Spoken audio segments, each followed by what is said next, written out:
What's up, PlayStation Universe, and welcome to episode 7 of PlayStation Fix. It's me again, Will Robinson, and I'm here joined by two other fine fellows.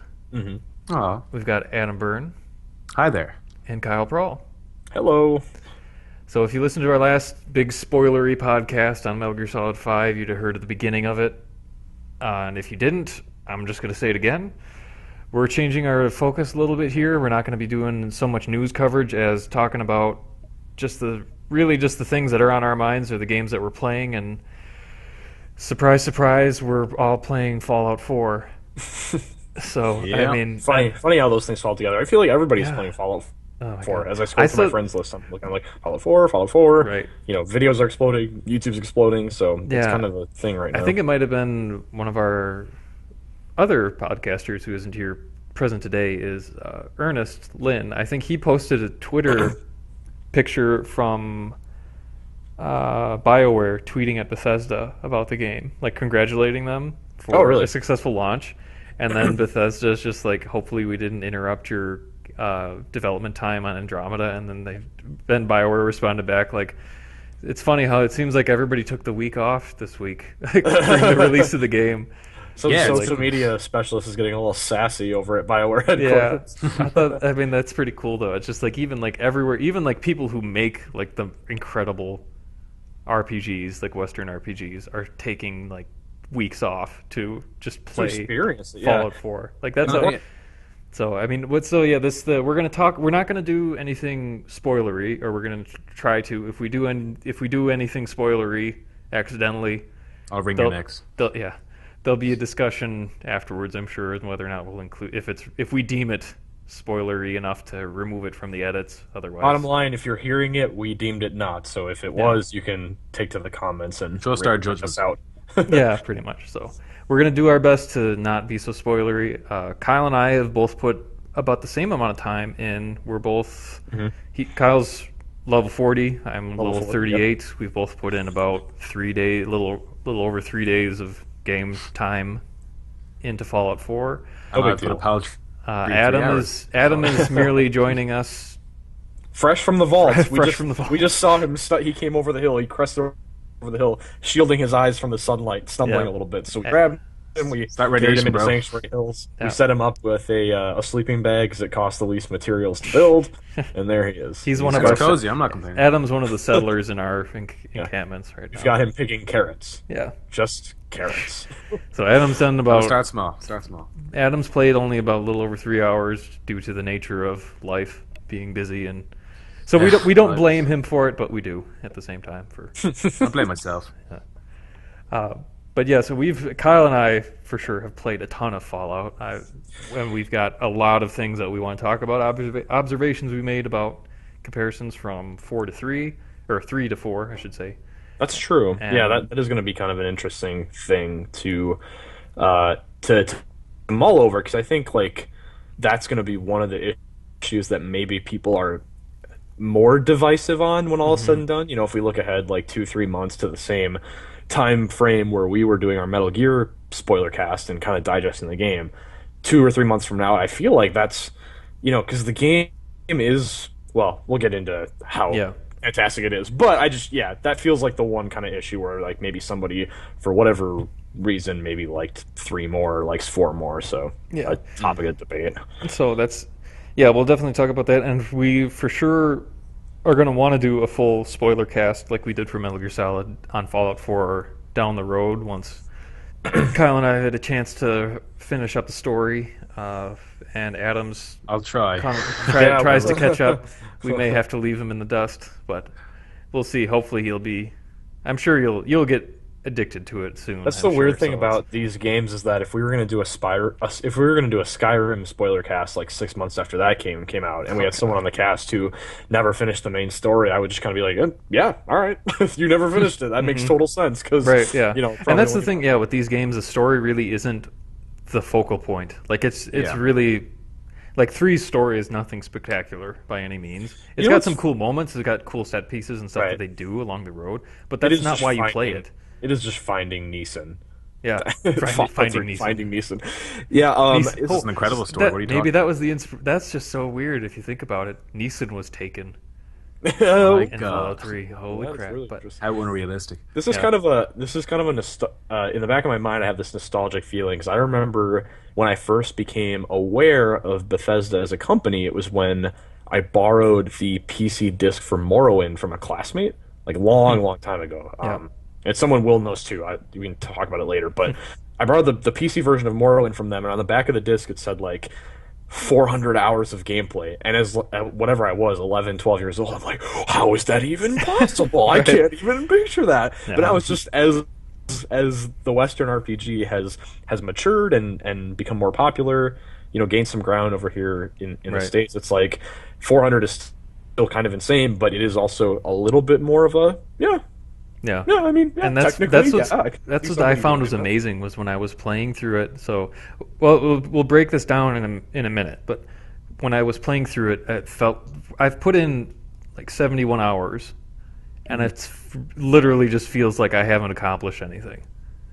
It's such a weird feeling, but it's like I can see Adam's everything. Like, I basically wrapped up in. I'm still in the vault. Right, but I've seen everything that I've done so far, and like the weapons I've gotten and the settlements that I've helped to build and the level I'm at, obviously, and all the stuff for there. But it's just like going through these things. It's like, oh my god, this is like I have so much to do. It's like it's not done. I can't finish this. So it's like, but I'm going to finish it eventually. I'll probably end up platinuming it because Bethesda's platinums aren't hard. They're just time consuming. And right. And when you love the game that much, right? Like Skyrim was the game.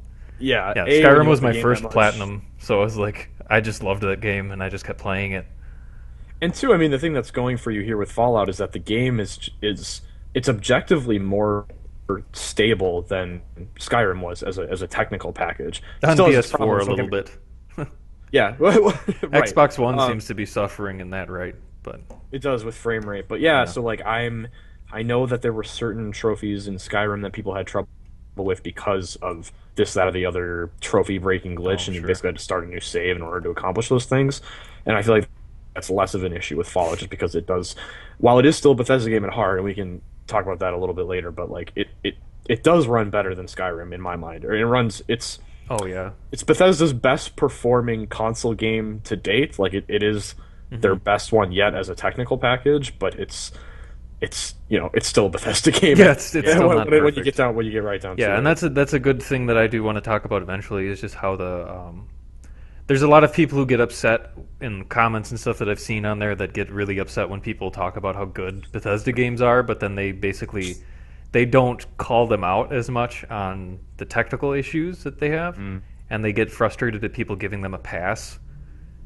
But that's something that I really want to talk about that more too, but in a little bit. I think first we should talk about kind of the premise of we'll talk about the premise of the game, and kind of first we'll take some of kind of Adam's experience going into it so far, what he's seen, and that's kind of the the best questions way, he's got. so, like, since he's kind of he's new to the wasteland, so we'll see where he falls. I was in there. Mad Max's wasteland, so that's true.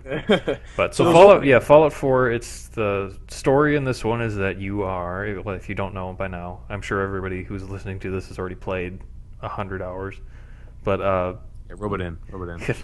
You start off as you don't even have a name because you give them your name. You start off as a man or a woman, and you run into the vault. This is the very, very beginning of the game. This starts before the war has happened.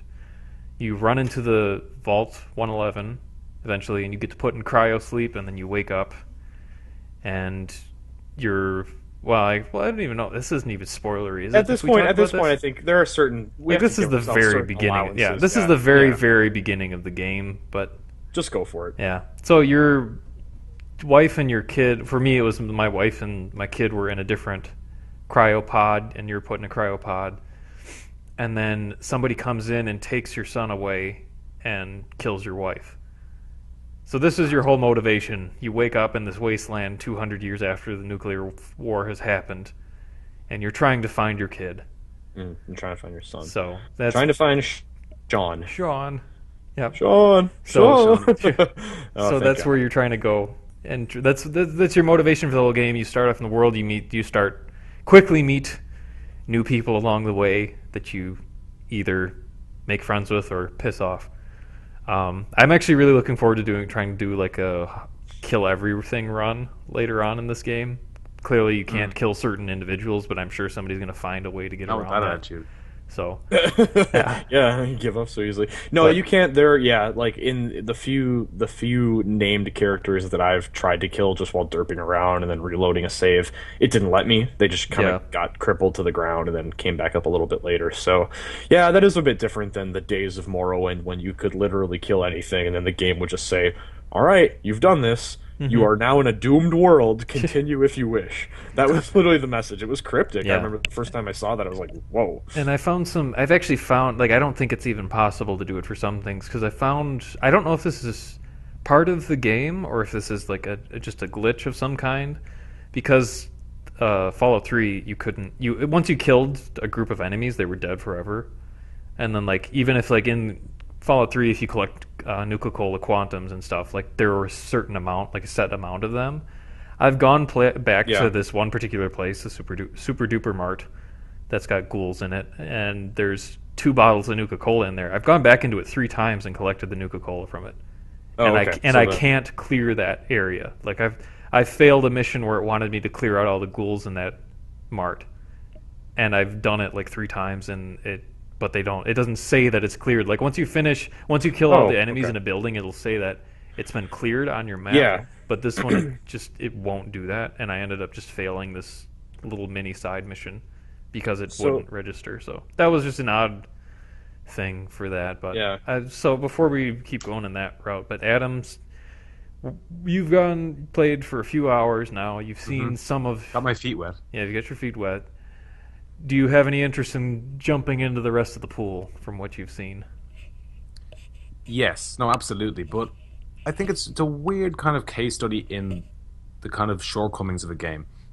Because having read reviews and stuff, there was always the same kind of complaints, and it's odd because literally nearly all those complaints happen in like, you realize them very quickly in the game, and then it's just as you explore it more, or they kind of become more forgiving, and as a result, you kind of don't think of them as much. But like, having not had much experience I had played Fallout 3 for a little bit and Skyrim for quite a bit longer, but still not like a substantial amount. Coming in, there's a lot of things that kind of took me aback. I had some pretty bad performance issues, as of course we'll touch on later on, and graphically it didn't impress me too much, and it felt a little clunky as well. But I think the mechanics of it kind of unravel as you play a bit more, and they're so deep as well that I can kind of forgive all that, and it does make me anticipate it and want it a lot more. So as it stands, it's been incredibly interesting, and I am really looking forward to continuing with it.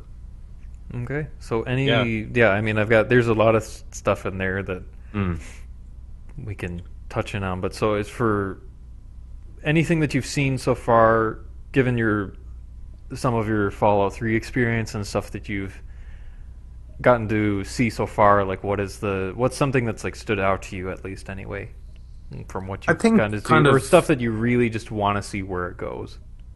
And from a general perspective, I just love the graphical tone and the style. It kind of everything looks very distinct, and kind of it makes you. Everything is not very banal and kind it's of. It's a lot more vibrant than 3. Exactly, which kind of makes you want to go everywhere effectively, and that's kind of what's been the starkest difference for me with this in comparison to Fallout 3. There's other choices, as again we'll touch on later on, that I'm not sure about in relation, like in comparison to Fallout 3, like the dialogue options and the back and forth, since your character has a voice now. But I think the immediate difference for me is how vibrant the world is, and with that vibrancy comes this kind of like lust for like exploration a lot more, instead of just traversing these landscapes that are a bit barren and kind of repetitive dull. too. That's something that Fallout 4 has done really well, just from what I've seen so far, is that it actually has, once you get farther into the game and even the settlements that you get to see, they're very, actually it was kind of funny that I was playing it one time and I was going through it, and then I came out in this one area and it was like this shell, that there was a shell in Boston on the coastline, and I saw that, and then my dad actually saw it, and he was like, I was standing right there. Like, I was standing right across from there at that same angle. He's like, that's just so weird. Yeah. That's crazy. Yeah, Yeah. and he like there was another, and I went to a different settlement just to like show him the game because he likes that kind of environment, that kind of setting and stuff. So I was showing him parts of the game just to kind of make him see what all the fuss was about with all the stuff on Fallout 4. That even he's not into games clearly, but he still knows about it, hears about it. My parents were the same way, mostly because I think Fox Sports dressed up its football robot in power armor over this past football weekend. But yeah, I showed him another part of a settlement, and he's like, I walked down that alley. Like, this is just weird. Like I said, yeah, and I went around the corner, and there was a theater in this part, and he's like, yeah, this is just weird. I was like, well, that's awesome that they did it so well. And yeah, that's really impressive, too, because you got to wonder, like, me not knowing anything about the land, like the bird's eye map view of Boston, kind of where it is positioned on the coast and like what sort of rivers are running through it, like that. I'm sure it must be accurate if you're hearing comments like this, but we've talked.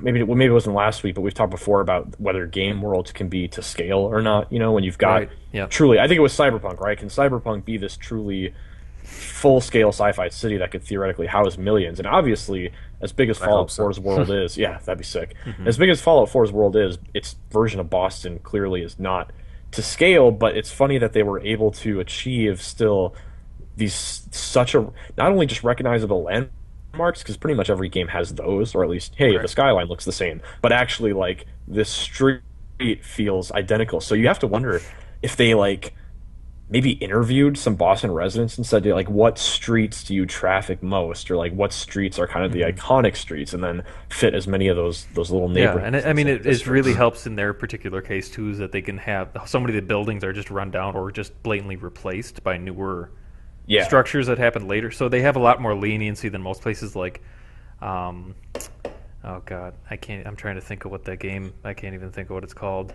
The Ubisoft one that took place in Chicago. Watch Dogs. I knew it had a dog in it, but yeah, Watch Dogs. But I mean, they saying that they're replicating Chicago, and it's just like, no, you replicated like a few blocks in Chicago. Like, that's not. Yeah. If you don't make those kind of claims, like saying we took inspiration from the streets, the landmarks in Chicago or something. Like, that's totally fine. But and then it's funny because Bethesda didn't really make those claims either. They just said it's based on Boston. And then people get into the world and they're like, oh shit, it's really based on Boston. Right. It paints a better frame of mind in terms of marketing saying it that way. But you can go too far at the other side though, and be like True Crime Streets of LA, which proudly flaunted the fact that it had, like, mapped nearly every street of LA. And it wasn't very good. It was good. That blows my mind because LA is stupidly large. Like, you look at the overhead map, and like, this is, you know, us coming from the other side of the country and only seeing it a few times, but like, it still boggles my mind at how big that city is. Something like GTA 5 just pales in comparison to the massive scale of that city. That's not relevant at all. And the traffic as well. Don't get me wrong. Anyway, but I did think that where we were talking about, you know, these kind of opening moments of the game, and then how it compares to Fallout 3's maybe more, I wouldn't say copy and pasted landscape. I know that Oblivion got a lot of flack because a lot of its environment was auto generated. Like, it wasn't handcrafted in the same way that Skyrim was. I remember they made a big deal about that, but I don't remember if Fallout 3 still had that kind of development behind it, where some parts of the landscape were auto-generated. It wouldn't surprise me if part of it was like that. Yeah. It doesn't reach near to the degree that Fallout 4 does in terms of its variations. Once you explore farther, it takes a long time to get to that point, but you'll start seeing environments that are just drastically different.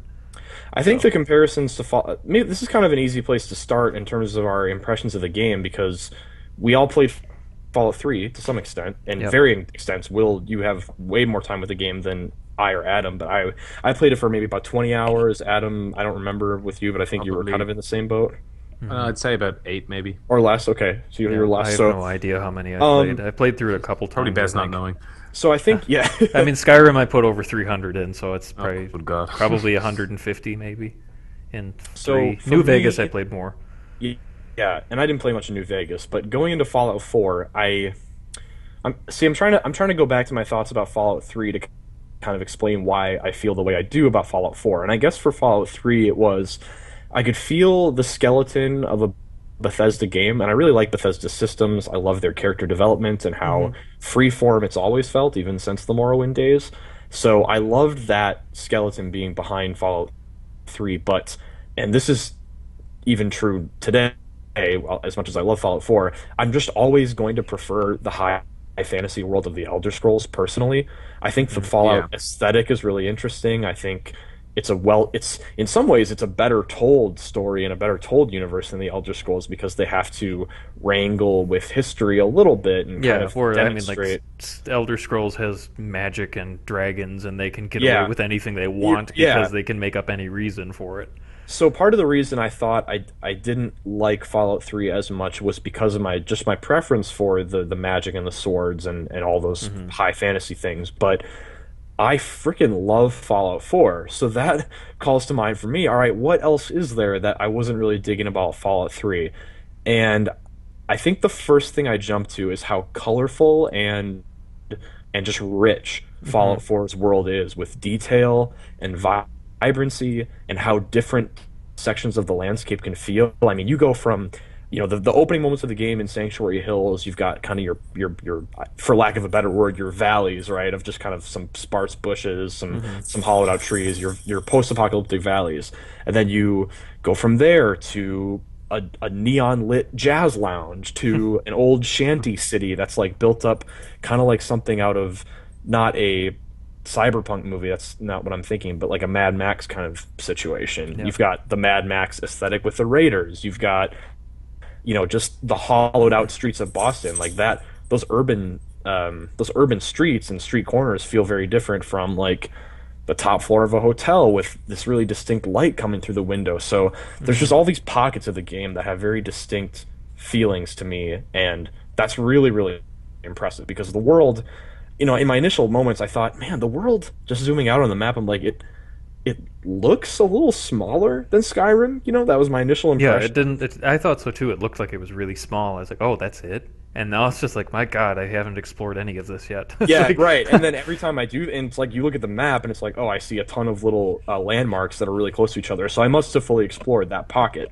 And then I go back there and found out, no, there's like 3 stores that I just never walked close enough to get the landmarks. So there's just so many. It's just so densely packed in some parts of it, like Boston. But then you get out into the valleys, and it's further spread out. But then the atmosphere changes. There's different colors. There's different vibes. Some dungeons feel like something out of a horror movie. Others feel like something out of just a straight, post-apocalyptic action flick. So even within those interiors, there's different atmospheres and moods. I was actually surprised at how well balanced the size of the map is. Like when you get mission markers that show that they're not in a region that you've explored at all, but if you want to do that mission, you have to walk all the way there, like instead of just fast traveling because you've already found it. It really doesn't take that long to walk over to it. Like it looks like it's super far away, but it'll be like a minute or two, and you're there. And then it's even a further testament to the fact of like, well, this world is just so much more richly packed than any world Bethesda's built, because you're right, it doesn't take as long to travel that distance. So it does make me think the world is probably just by units of measurement smaller than their past games. Yeah, but it sure doesn't feel that way, because I'm getting distracted by just as many things as I walk toward the next objective, and even maybe I'm getting distracted by more things on my way there, where you suddenly lose track of time, and you've been playing for 5 hours and never got to do that thing that you originally set out to do. Yeah, at least that happens all the time. Yeah, so, there's one thing that I get, I'm kind of annoyed with, is when people are basically just saying that Fallout 4 is, well, I'm not annoyed with it, but I am at the same time. Is that people saying Fallout 4 is just Fallout 3 2.0? And in some in some ways that's true, but it's totally not. And most of the other ways you're like totally revamped. Like it is. There's a number of ways that it's very similar, but it's so in the level of degree in terms of like animation and detail and the depth of the systems and stuff that they've done in this game are so much better than Fallout 3. Like if it was if they took you to a totally different, like, I mean, people, if basically they could reskin all of their enemies and have them as completely different enemy, like give them different names and be on the West Coast instead of the East Coast, then people wouldn't compare it as much, I would say. But just because it uses all of the same kind of creatures in that world and the same enemy types, because it's in that same region, because it's only in Boston and the other games took place in DC, Right. so there's not going to be a big variation in that world. Mm-hmm. So I mean, Yep, I think that that's makes part sense. of it. But what I was surprised, and I'm actually really happy with it in a number of ways, is the level of detail that they've put into, or the changes that they've made with the creatures or the enemies that you have now. Like particularly the ghouls is what stood out to me. Is that Actually, it's true. in Fallout 3 they're basically just, I mean, they're dumb as rocks, and all they do is usually there's like 5 or 6 at most, from what I remember, and they just basically kind of, they hiss and they just like run towards you really quick, and then they like smack you and they stop, and then they turn with their like arms stretched out, and they run towards you and they hit you again and they stop. Yeah. And this one is like I turned a corner in one place, like early on in the game. I was walking towards the spot, and then all of a sudden, just like 20 of them came rushing out, and like swarmed me, and I was like, "Oh my god!" They And behave just differently too. yeah, their That's- animation is so much different. They just like they dive and roll at you, and they get away. They do more kind of like they'll tumble and yeah, trip. they just kind of sway side to side to make it harder for you to hit them. And My perception has been that some of them have different AI patterns too. Like your very basic, your feral ghouls are very much like that kind of idiotic, like I say, I'm like, I charge at him, and it's just a quick leap. But then, and I'm trying to think of the certain type, but I do feel like I've seen ghouls that don't really hang back. Like that's not the right word, but they like are a little more content to kind of let the other ghouls rush toward you while they're kind of waiting in the wings to get you if you try to move away from them. and they have different attack abilities too for some of them. Those like the glowing ones. Oh yeah, they'll As the spit ghouls, at you. they'll do like this giant, they have one where they like put their hands in the air and then they release like this kind of like shock wave of radiation.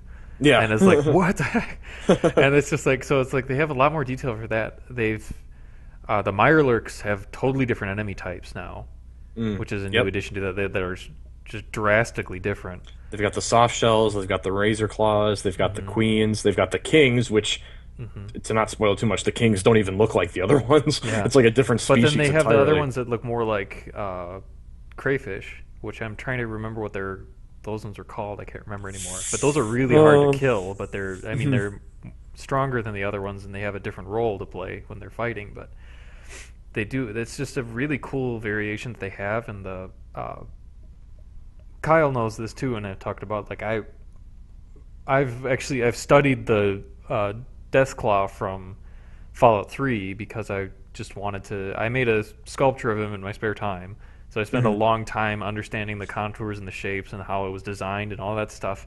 And just to see, even like in the first trailer of Fallout 4, when you see the Deathclaw, like anybody who's played 3 will know that they're totally different in that. But like the degree in which they're different anatomically is just crazy. So I mean, that alone, like that kind of stuff, makes it almost its own game entirely in terms of like the world. Like they've like revamped the world almost kind of in that same way. And Yeah, there's no stone left unturned in their own lore, their own fiction. Yeah, Which makes sense too, because it is a different part of the country. So you have to think that the Commonwealth probably received a different degree of radiation exposure during the Great War. There were probably different amounts of conflict versus like what conflicts happened in the Commonwealth area versus what conflicts happened in the Wasteland area, and how did those levels of radiation give way to the species that you now see in those areas. So yeah, the difference is, that's what's cool about it, is that unlike the Elder Scrolls where, you know, when the character models and the enemy models change over time, they're just changing because the technology is better, you know, and it's like, well, this is probably closer to what we always wanted them to look like. With Fallout, that's probably part of it too, but there's also that convenient lore excuse of, well, it is different parts of the country, so there's different weather, there's different climate and ecosystem there, as well as just the simple fact of the amounts of radiation may have been different. So the way that the world kind of became malformed in the hundreds of years after the war, that's got something to do with it. Yeah, and I think one of the other things when people talking about being upset at Fallout 4, which is just basically anybody who says this is just an idiot, is that they say that there's no, like, it looks terrible, or like the graphics haven't improved. from 3. Yeah, the it's second like, part. No, Yeah. it's totally different. Like Right. it's way better. If you played Fallout 3, you know that. I mean, even you see still comparisons. Like it's leaps and bounds better. It doesn't stand up as well compared to like Metal Gear Solid or The Order or Bloodborne. But they're achieving or they're targeting very different goals in those games than Fallout 4, which is such a huge world and has so much interaction with it that they probably just couldn't reach that kind of fidelity and still keep it running on PS4 to that same way or run it as efficiently because, like Adam had touched on too before, is that there's some pretty drastic frame rate dips as you play through the game, but. So that says something too, right, about just the scale of the game, the complexity of the underlying systems. I do have my qualms with the graphics, you know. I won't say it's anything more than qualms, but at the end of the day, that has absolutely no bearing on how much fun I'm having as I play the game. You don't you know like what I mean? people who are complaining about it haven't played the game because you don't it doesn't bother you. It's I mean like there's always those people who are diehard like graphic purists and all that stuff that graphics are the most important thing to them, and that's fine, but that's not why you're playing these games. Like that's not the goal of the game. The goal of the game is to have fun, not to look at something that's just beautiful all the time. Which Fallout 4 is still beautiful, I think. Right, there's another open world game you can play with pants dropping graphics, and that's The Witcher 3. But The Witcher 3 is a different beast than a Bethesda game, right? As much as The Witcher 3 does track to some extent the position of items and a few of the same things that Bethesda games keep track of in the back end of like your save files, it's almost incomparable. Like the way a Fallout or the way an Elder Scrolls game, you know, obviously there's some proximity requirements you have to imagine, but it's calculating so many things at any given time. Like even just the fact that I can leave a building, a hospital, you know, go adventure for a day, come back even the next day, go to that same hospital, and like the dude I killed a dozen hours ago is still there with like the Nuka-Cola cap that I left on his body. Yeah, like that kind of stuff. Like that. Yeah, they open the Bethesda's philosophy is the door is open for freedom, for better or for worse. So if you want to walk into this ruined hospital on this side quest and take a Gauss rifle or a mini nuke and blow up this boss or blow up the whole freaking room and not actually fight any of them the way we intend you to, or if you want to do a whole different thing, if you want to hack the terminal, or if you want to like kill the person who gave you the quest, all of that stuff is open to you. And so that, you know, if it's not giving way to glitches, at least it's their attention as developers, I feel like, is focused on other things and to some extent better things than making sure every corner of the game is polished. Would I like more polished? Definitely, but right. I mean, they offer such a unique experience that's not offered anywhere else that people get upset about. Oh, people like us saying that we were giving Bethesda a pass on the technical issues of their games, but it's not a pass. It's just we criticize them for it, but what they offer, for the rest of it is so unique and it's such a great experience that it just overwhelms any of the kind of technical issues that they have. Like even that you can see that even with the sales that it has for the games, or for Skyrim on PS4, or PlayStation 3, which is basically broken for most people, but it's still sold incredibly well, and people love that game. So far with Fallout, I think Fallout has earned something in the realm of what was it, like $750 million in its first week or its first 24 hours. I think it was its first 24 hours. It was insane. Which is just bananas. So let's But there was one thing that technically that I was surprised at how little that they did progress on it. Was at least at first I was able to see a little bit more later on how it went. But it was the character animations, or like the interactions with the people, and like the facial animations, particularly at the beginning, like when he was talking or something. Like the first thing that was ever said by when you create your character was like so off. Like the syncing was so off. And it fixed itself right away after that, but it was just that was like, oh wow, like that's not. I don't know, having to listen to Mama Murphy talk, it's just. Oh yeah, that's bad. Mama Murphy is a particularly bad example of that. Yeah, for me, I was going to say that particular thing has been inconsistent in its quality. Like I Yeah. see certain people and certain companions who I'm like, damn, like this actually looks like their lips are perfectly in sync. It looks really Hmm. great. Yeah. Their face is expressing emotions that were like totally foreign in Bethesda games in the past. But then you do Hmm. have examples on the other side where like Mama Murphy looks like complete ass, Hmm. See, that's the and thing, because the go ahead, I Adam. understand its shortcomings, but coming, and I think you two are the same in a sense, coming straight from the back end of Metal Gear Solid into this, just from that perspective, it's kind Hmm. of It's a hard adjustment. yeah, no, exactly. I understand the limitation, and I appreciate it for that, but yeah, it is kind of stark contrast. Yeah, and I'm assuming like for them to do it at the degree, or, like if we wanted like a Metal Gear Solid quality like scenes with people talking, they would have had to have mocapped somebody for every single character Hmm. that you run into that says anything in the entire world. Which, Yeah. if you'd imagine the cost that would have on a company I would to have done do it for that, free. Well, we wouldn't this be game playing wouldn't. Fallout Yeah, it right wouldn't have now. come out. Like we Right. would. It would. Not, it just wouldn't have happened. Yeah, Yeah. So it's like that's. I mean, that's where it's like you need that kind of perspective is useful, but it's like you brought up, Adam. It's a hard adjustment to make when all the other games around it are doing such a good job in executing that to like levels of realism that were not even imagined a few years ago. Really. Yeah, I have So- one more thing to say about this, and then I want to talk about a gameplay feeling I have. But my thing is that people easily forget or easily skip over the fact that, and I'm going to go back to a game like The Witcher 3, right? There are cutscenes in The Witcher 3, and there are dialogue events that look absolutely fantastic, and there are others that don't look as good, like the facial animation in that game is inconsistent as well. But the thing about those moments where it looks phenomenal and looks really, really good are often because, well, you're inside like a corridor, and that's the only thing being rendered right now is what you, Geralt, the person you're talking to, and the lighting in that corridor are the only things being rendered by the game, the only thing being Yeah. calculated. A lot of times it's a scripted cutscene that you're watching, like just straight up a video file, not live characters. Yeah, in and the those don't direct exist in environment. Fallout. Right, there are no live cutscenes. That you're never taken out of the natural progression of the world around you. So just something to remember. I just kind of wanted to add that Yeah, in no, there of at the course. end. Yeah. So a gameplay thing, I want to bring up this feeling I'm having. So let me see. I'll go back to okay. I love Fallout 4 for its world. It's vivid. It's lush.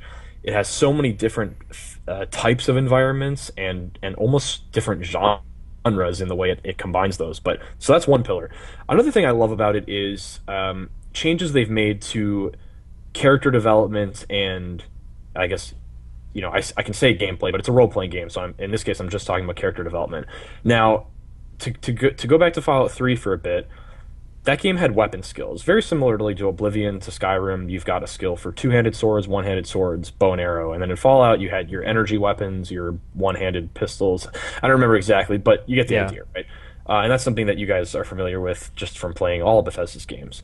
So for some reason, I'm fine with that system in the Elder Scrolls, and it's always made sense to me, but it never really did in Fallout. And I think the reason why is because in the Elder Scrolls it makes sense that a character who is skilled at the nuance of wielding an axe or the nuance of wielding a spear or a bow, which is completely different, that there would be different skills associated with that. But in a game like Fallout, where yes, the guns are different and they're technically held in different ways, but like it's a post-apocalyptic survival scenario, and I always felt like if you were competent at firing an assault rifle, you're gonna know how to hold a shotgun and be decent at that as well. So for me, it made less sense that you had weapon skills attached to each weapon in that regard, and so because of that, I love how Fallout 4 has ditched that completely and gone full bore wholesale on the perk system. I love that change. Yeah. But curious about your guys' thoughts in comparison there, because we can dive into the perks a little bit more. But yeah, it just makes more sense to me that my guy who is, I favor sniper rifles generally. That's kind of been my play style so far. And, I'm not afraid to bring out an assault rifle in a close quarter situation, and the game doesn't penalize me for doing that. And I think that's the right way to go with it, because what is the phrase? It's rising tide lifts all boats, right? So if you're awesome at sniper rifles, if you're just a skilled assassin, it makes sense that you'd at least know how to hold an SMG and not just be like flailing wildly with it. You'd have some kind of natural gun controller. That sounded weird. Gun control. You'd have some natural gun competence, right? God, do you imagine? That'd be hilarious if there was like a DLC with some guy that's like wanting to do gun faction control in yeah. in the wasteland. You got too many guns. Somebody's got to bring order. So I have two questions, I guess. One, do you guys agree that it's a good change? It's fine either way. I'm curious how you feel about how weapon skills have been removed. And then kind of bouncing off of that, I think we got to talk about the perk system because that's such a defining thing in the game. Yeah, I'll let Adam go because I've talked more than he has so far. Because you played far more than I have. That's true. Coming again for my memory of Fallout 3 is misty at best, hazy at worst. But like I've just been picking up random weapons and just using them on the fly. I haven't really because it doesn't. It's a little more obtuse with its how it unravels its systems and like in showing you how you do these things. So I'm still not really at the stage yet where I can kind of where that's even relevant or pretty even much. Yeah, that's the thing. Mm-hmm. Yeah, so I like that I can feel like if I've been using a shotgun for dozens of hours and that's been my go-to weapon, my trusty shotgun, I like that I can kill a boss or get through a dungeon and find a really kick-ass SMG, like an SMG that shoots exploding bullets. Like that's a legendary weapon I actually have. and it's like I'm not gonna. Not only does it makes gameplay sense because it's just more fun. Like as a player, yeah, I it's feel more diverse as well. Yeah, like you can have those different experiences. You don't get locked into it, so it's more fun for me. But then also in a lore perspective, I think it makes total sense that just because my dude loves sniper rifles or shotguns, he's not just going to ignore the world's craziest SMG, the most badass exploding bullet weapon, because he doesn't know how to hold it. You know what I mean? Yeah. So that's just the narrative in my head, because I know that the weapon skills bothered a lot of people because objectively it does simplify, I guess, the nature of your character development, but I'm totally fine with it. Yeah, so I'm glad I let Adam talk because it let me think about this thing that just came to me about it, was that basically what they did, which is great compromise for what they did, is they removed it, but they put all that emphasis on, or what basically did, what they took weapon skills and made it the crafting system. So if you want to be good with these weapons, you have to put the time in to make that weapon good. Yeah. So it basically they took the emphasis of where that successfulness came from off of the player and onto the weapon itself. And it's such a shift from a negative outlook, which says we're going to penalize you for weapon types you don't use often, to a positive outlook that's saying you can use whatever you want, but you can become really good at using certain ones. Yep. So I think that. I think they did a really good job with that. It's like that's actually something I didn't even really remember or bother. I mean, it's not something that I thought about at all when I was playing 4. So I mean, I would say that's clearly a positive thing then, because I didn't. Feels natural, right? Yeah, it just felt like a natural thing, and it didn't. So then against me and also. So the perks kind of replace that system in a way, because the perks are now a little more detailed to compensate for that. Like I really love the way the perks are laid out. SPECIAL, the special. Like it's just a really cute interface. Like it's really charming how, and even in the I freaking loved that the whatever it took, the 20 minutes it took to install the game, like that was like the most enjoyable installation of any game I've ever played. That was awesome, playing all those videos. But yeah, the perks themselves, I think the way they're laid out in that chart at first made it a little difficult. It was a little overwhelming for me because I had to be like, Jesus, there's like 10 rows of this, and like I have to where it made it difficult. There's so many tiny men. What do I do? Right. It made it difficult to plan where I was going to invest my points later, and I knew right off the bat, because I fell in love with settlements and the crafting system right away. I knew, okay, no matter what, the moment I gain access to a new rank of gun nut or a new rank of armorer, I want to put a perk point in that, no matter what happens else. And then from there, it was kind of freeform, but like looking back, like there are definitely a few perks where it's like, well, I probably wouldn't have selected that if I had thought a little bit more about my progression. But I don't blame myself for not thinking about it, because the layout kind of makes it difficult to plan, I think. Right. I think more experienced Fallout players have an advantage there, because it's like, we had talked about this in the past, you and I, Kyle, about not on record, but off the record. Yeah, off the record. The CD pub. Nobody No has to recording. know. But it was basically when you were talking about the things that you put your stuff in, and I put my main perks, or at the beginning when you had to allocate points, I put most of mine in charisma, and then from when I was yeah, I remember this leveling up, conversation. I put all of my points into lockpicking, and then later on into terminals, because it's like, and then I've spread the rest out kind of evenly throughout other weapon perks and all and the such as you're going on. But basically, because like charisma is so important in Fallout in terms of like influencing people, if you want to have like the best outcome in what you're doing, or you want good deals on stuff, it just makes the game so much easier. You might not be as strong, or you might not have this upgrade when you get to that point, but you're in such a better position in terms for the unexpected. Yeah. And that kind of right. So it's like Yeah, that makes sense. I really that's really love- easy for me. But and same with like the lock picking stuff is that like when I played through Fallout 3 and stuff for the first time, is like I didn't do that properly, I guess I would say, or didn't do it the way how I wanted, because I kept coming onto these safes and I could never open them, and I was like, oh, this is so upsetting to me. Or like I'd always get distracted and I wouldn't upgrade that. So it's like going into this, I was like, okay, charisma, lockpicking, and terminals, I have to get those so I can just unlock all of those things as soon as I find them, instead of trying to go back and do all that stuff. And Yeah, it's get funny through, how that's so. evolved. I think the perk system really succeeds because even though technically, given enough time, from what I hear people say, there is no level cap, so you could theoretically build up enough really? perk points. Oh, I didn't know Yeah. that. Which is, I have mixed feelings about that. I think like whatever, if you're at the point where you've spent 200 hours in the game, like whatever, do whatever you want, you know. Right, yeah. Yeah, I guess I'm okay with that. I think that's great, because that's something that I was fearful of, because I like being able to get to the point where I've put so much time into this that I just become the most badass thing in the wasteland, and can just like nothing can touch you. Yeah, yeah. Like I think that's a great thing that Bethesda is really good at usually, is that they just allow you to just feel awesome as you're running through their worlds once you put the work into it. Yeah, I think the perk system really succeeds in that it has. So yeah, in the run up to that, that limitless power level, like let's just say level 80, right, or whatever it would take to be basically unstoppable.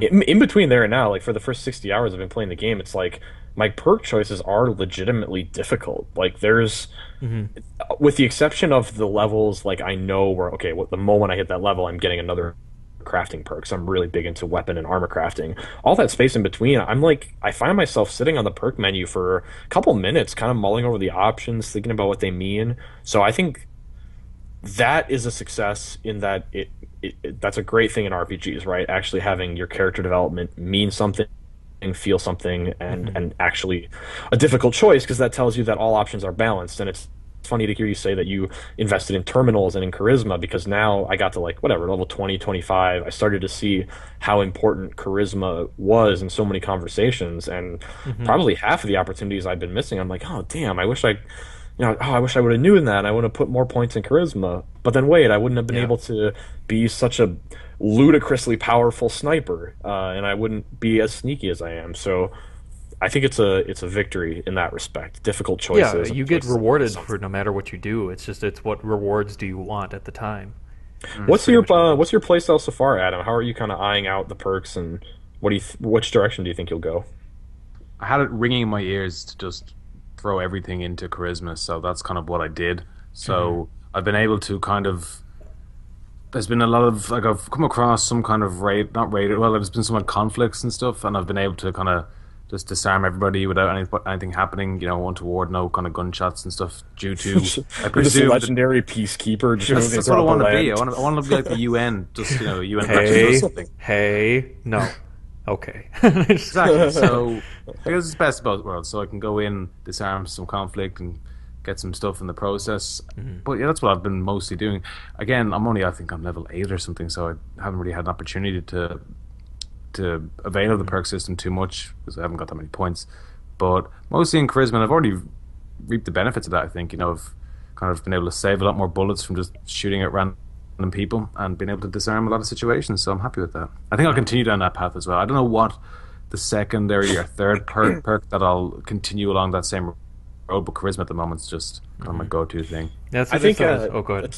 It's great. Continue on that path because and I don't know if we want to segue into this quite yet, but another thing, let's call it the third pillar of why I love Fallout, is go ahead. Sounds like a religion. the changes. How the Fallout is a changes- religion.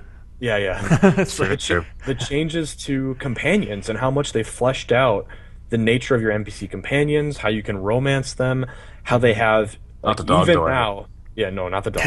That is. By the way, dog meat it is is a- like it is Bethesda dog meat game. is the best looking dog I've ever seen in a game. Like for facial animation and just for like appearance, I it thought looks like a German Shepherd, and that like it's crazy to think that out of like it. Yeah. The rest of the game is like kind of like it's clearly a video game when you look at the characters and stuff.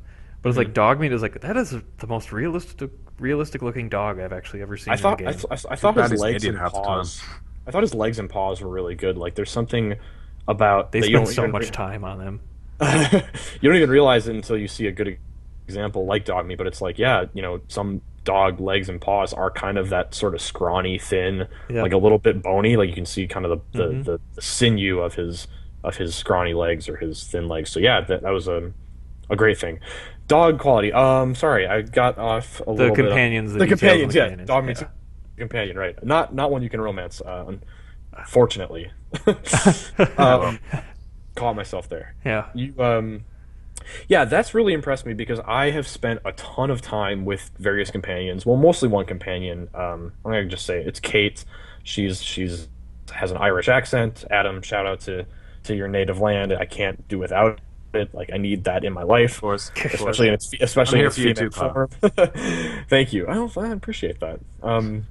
But yeah, with spending so much time with her, it initially impressed me how much unique dialogue she had. Like she was commenting on the items I was picking up. She was actually interjecting herself into story cutscenes and story dialogue, and I'm like, holy crap! Like you are integrated as a character in this game if I want you to be. Like that blew my mind enough. And then to find out, well, you can romance them, and when you romance them, there's a perk where they're your lover.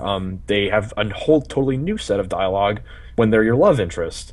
And so that just keeps unfolding. And like even now, at 80 hours in, I'm still doing story missions that she has unique dialogue and responses to. So I have kind of set myself on the path now where I don't do story missions without her because she is just a character there now. And it feels weird to do a story mission and think, oh, I'm going to do this, but if I don't bring her with me, I'm going to miss out on everything she has to say, and I'm going to miss out on the feeling of having her with me and being an important player in this scene. So that has been hugely impressive, and that's all I have to say about that. this is- I just hit a wall, but yeah. I Yeah, love companions that. are done really well, but there's one of the only negatives that I have on Fallout 4 is that I feel like there just are too many of them in a lot of ways, but at the same time it's kind of nice in certain instances, but if you look at it in a certain way, but overall there's so many of them that it's just like I haven't even I'm like I know that I haven't even seen probably close to all of them yet. No, But and I it's- know how, but how it's many just- there are. I know I've only Are a lot of met them? half.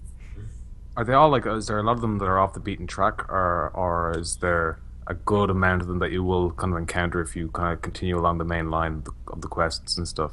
I think through the main story you'll definitely meet. I'm just gonna throw a number out there. I don't really know, but maybe like 4 different companions. Like you'll meet a handful in the course of playing the story. But Yeah, they're even set the up ones pretty that are- well for you to just kind of happen onto them. So Yeah, the ones that are hidden in side quests, like hidden is not even the right word because side quests have a way of just injecting themselves into your quest log, Yeah. Like you Yeah. might hear a conversation on the side and suddenly you've got a new quest and then that leads you to a companion pretty shortly. So but it's just, I don't like what I didn't like so much is that like I'd start getting used to somebody, or I'd just get them good armor and stuff to be set up to fight with me for a while, or I was planning Yeah. on having them with me, and then I'd pick up a mission and I'd had to either choose to do the mission or I'd have to and get a different companion to come with me for that one, and then get rid of the other person who might or may not have like a ton of stuff with them that I'm waiting Yeah. for, and then they have to get rid of them or find them later. And it's I do just think like, the interface, and this is starting to get into some of my negatives too. The interface for your companions and for settlements as well leaves a lot to be desired. Like the way Yeah, when you meet a companion and if you have one with you already, you have to pick a settlement to send them to, Yeah. and there is absolutely no way for you to tell which one you sent them to a dozen hours later. Like you can be pretty Yeah, if sure, you and forgot it's where, smart. Yeah, exactly. And that happened to me where I forgot where I sent Kate after I met somebody else, and I thought I had a pretty good idea, so I went there and looked around for her. Nothing in sight, and What the none of back the of the other. manual is for, pal. And they don't The even notes have section. well, they don't even have markers to show like if they're in the settlement. Like if you're in the settlement where you have companions at, or like most of mine are in Sanctuary Hills. Like Right. there aren't even like little markers on your map or anything that show like this Oh, one to is find in, them and like to and show then that this group yeah. these ones are present here. Like Right, so so then like you run if around you your have camp like a looking bunch if you for have a them. bunch of different buildings or different stuff that they're in, they could be anywhere, literally anywhere. And one time like I was trying to find Kate when I had her too, and I was trying to find her, and she was like standing in between like these plants, and like I could not see her, and her name didn't show up. So I was like, "Where the hell is Kate?" And then I heard her say something Yeah. like really snippy, and I was like, "What the?" Oh, it's like she walked out of the tree, and I was like, "What the hell?" It's like, I couldn't find you. It's just like, Yeah, and I sent her to a settlement once, and I had a good feeling that that was the place I'd sent her. It wasn't Sanctuary because it was full, which is another strange thing. I had to pick a different one just because I was maxed out on size. yeah, But I went there and couldn't find her. I was not 90% sure that was the one. And although she did eventually show up because I guess she just hadn't reached the settlement yet in her travel time, like I got there before her, so to speak, I was legitimately worried to the point where I'm like, not only is this going to suck from a gameplay perspective because she has, like you said, a bunch of good weapons and gear that I gave her, like that machine gun with exploding bullets, that was hers, that's her gun to use. But also, like, I am really invested in her as a peripheral character and someone that I bring along on my quest. Like she is coming with me on my quest to find my son Sean, and she's my new love interest. That's fine. My wife was murdered. My wife was killed, and you know, in my head, this is kind are of you still wearing the wedding ring, Kyle? I still have it with me, yes, and I'm still wearing it. You got to move I won't be on, giving man. it to Kate. You got to move on. Yeah, just give it to Kate. Build a bridge, man. Get over it. But no, so like a lot of this is, I get that a lot of this is kind of in my head as like the role playing vibe that I'm doing, but Yeah. it's very important to me. It's that easy to Kate- fall into. Like Exactly, they do and that it's so important well. to me that she's with me on the quest. So I got legitimately worried that she was gone because of some game glitch and lost, and I'm like, this is gonna fucking suck if Yeah. I don't have her with me for the rest of the game. But that's partly why I think they have too many companions too. Is that you start getting invested in actually being with having this person with you. Like I'd prefer it if they didn't like so. You have benefits of depending on who your companion is, and like obviously what you're saying for that. But like you can even have them do stuff for you. Right. Too like Kate can do like lock picking. Is something Which that is redundant she for me likes. because I'm a lockpicking master. Right, So, yeah. so I am too, and like every time she says like, "Oh, I could probably try to do that," and it's like, "Well, I got it, Kate. I'm here." It's like, but you have that, and there's other people who do like terminals they can do, and then that kind of stuff where they have those skills to be able to work with you if you're not particularly fluent in that aspect of the gameplay, which is good, and I like that. But they also, I do like how that when you do different choices or something, they have like that say that in the corner it'll say like Kate loved or liked that or whatever. I've only had one time where a different companion said that they loved that when I like charged into a room with a bunch of enemies and just blew them away with my shotgun. And he's just like, so and so loved that, and I was like, oh, okay. Yeah, So- I guess thinking about it in that respect, it does stink because like I'll meet people. Like I met this I won't go into names too much, but I've met a couple different people now where I am kind of interested in them as characters. I'm like, oh, you seem actually cool, and I would like to take you along. But if I take you along, that means I'm going to restrict myself to doing side missions because Kate needs to be there for the main story. Again, it's totally self-imposed. Like that's Right. my own rule that I'm putting on myself. But I feel like But their characters are, yeah. I mean, it's a testament to them being really good at what they're doing, but also just like it becomes a problem because of how well they executed on making interesting characters and making people that you want to spend time with. But then they being flood able you. to bring two would help a lot. That would be kind of cool. But maybe Form that your would own get. outlaw party.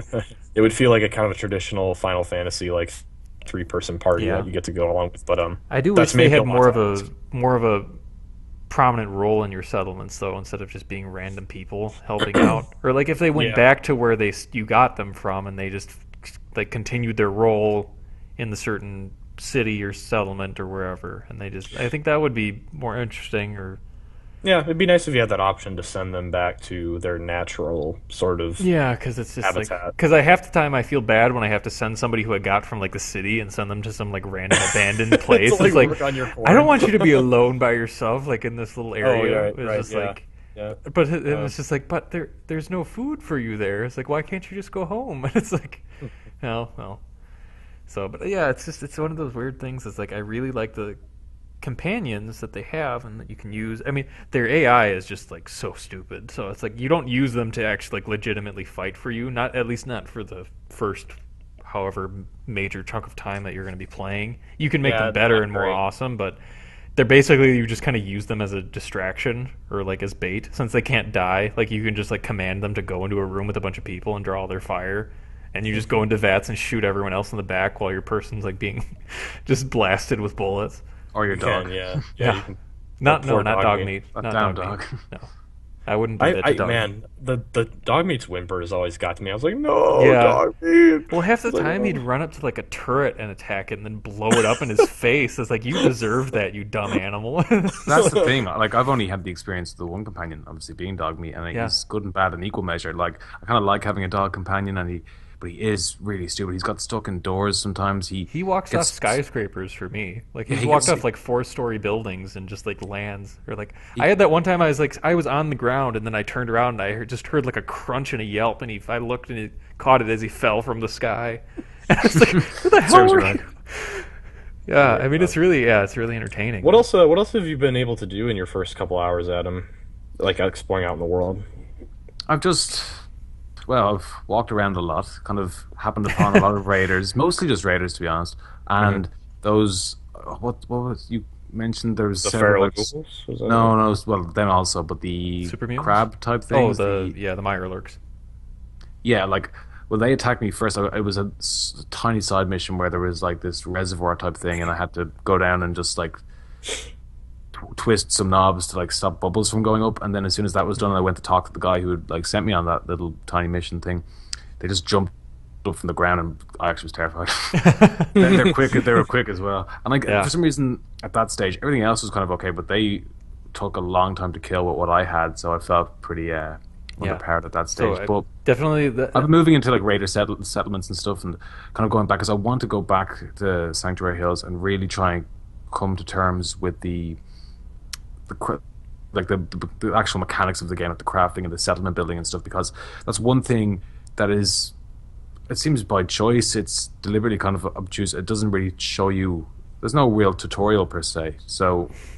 I'm kind Right. of Well, that's left actually trying to put the one of pieces the other together, things- watching, of course, PSU's fine coverage. But something Thank that's you, sir. really something that's Sure. really annoying to me with the crafting thing is that maybe this is there and I just haven't been patient enough to look for it. Is that you can't see the full list of what's required to craft something half the time. Like the list is so long that it's like it shows that you have all of the things you need on like the 4 that show for it right away on the right side. Like if you hover over like this addition to your weapon or your armor or something, and there'll be like 4 slots that show this is what you need, and then you click OK to craft it, and this big menu comes up that shows like 10 things. So it's like there's not a simple way of just like displaying that for you to show like what you need, or half the time even like what you get from something, it doesn't show up right away, or like what you can get from an item when you scrap it.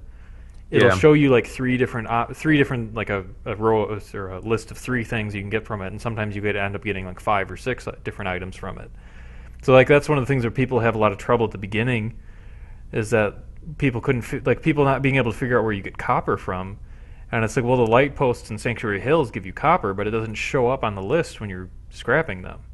Oh, okay. So I it's see what you like- mean. That's something that's just Yeah. really poorly designed. It's weird, yeah, that way, because and I it's- understand they don't show how to use VATs, but it's not a complicated system, and they, yeah. the onus is on you to know how to use it. It's a really famous staple. I know it's slightly twinged or Yeah, whatever. but The it staple of shouldn't be Fallout- though. That's the thing, is that like even though they are so prominent, that is something that we all kind of mentioned beforehand, was that they really are lacking in their tutorials and explaining how the absolutely. game Like, works, as I said, though, I can understand poorly. that, but yeah, the new things that have been added, the settlements and stuff, they are lacking in Right. that sort of tutorial, and Here's the they could weird. have implemented it that it's not in like not in a way that is ham-fisted or kind of impinges on what you're trying to do at the time. But I don't know, just something, because There's a they have really to. easy thing they could have done, and because here's the thing, there's a lot of settlement specific knowledge in the game's help menu that is never displayed to you in like a dialogue box or a notice box. So all they would have really had to do, and like I didn't realize that stuff was in the help menu until I had been playing for 40 hours and was writing my 70 things you didn't know about Fallout 4 feature, like struggling to come up with the last few. I'm digging through the help menus, and I found all these settlement notes, and I'm like, yeah, I had no idea these were here, and it could have, and letting the player know those were there could have been as simple as Preston saying, by the way, here's a construction manual that might help you build some things, and then a notice comes up, settlement topics have been added to the help menu. Even if it's Yeah. that Would have been intrusive, perfect, yeah. just letting you know if you go forth and build and learn things for yourself, because some people kind of like the hands-off approach, but if you're ever stuck about something, now you've got that thought in your head of, okay, maybe it's in the help menu and I'll check there. Because that's how I learned, for example, when you're moving around in the settlement, holding an object in front of you. Like, I built my entire settlement physically moving my body and turning the camera to place objects, right? That was the way I did it. You can actually independently move an object horizontally and vertically without moving your body. But they don't tell you that except in the help menu. Oh, I didn't know that either, actually. Yeah, if you hold X when like you have Yeah. like a pass through object just held in front of you, like something you're about to create, hold X and then move the left stick, and you can move it horizontally. And if you hold X plus L1 at the same time, Yeah. you can move it vertically. So that's just, And that's I had well, it's no even idea. like that. That was the thing too. Is like one of the things that I'd mentioned right before we started recording was that I didn't learn how to pick up objects in the regular game world outside of the editor until last night right. when I looked it Yeah. up on like the Fallout wiki, because you can do that in 3, and it tells you like you have to hold, you like right click in that one, I think is what it is, and they changed the control on it is where you have to hold down X. But Right. it doesn't. It like they have a list of controls, like game controls, but it misses like half the controls of the game.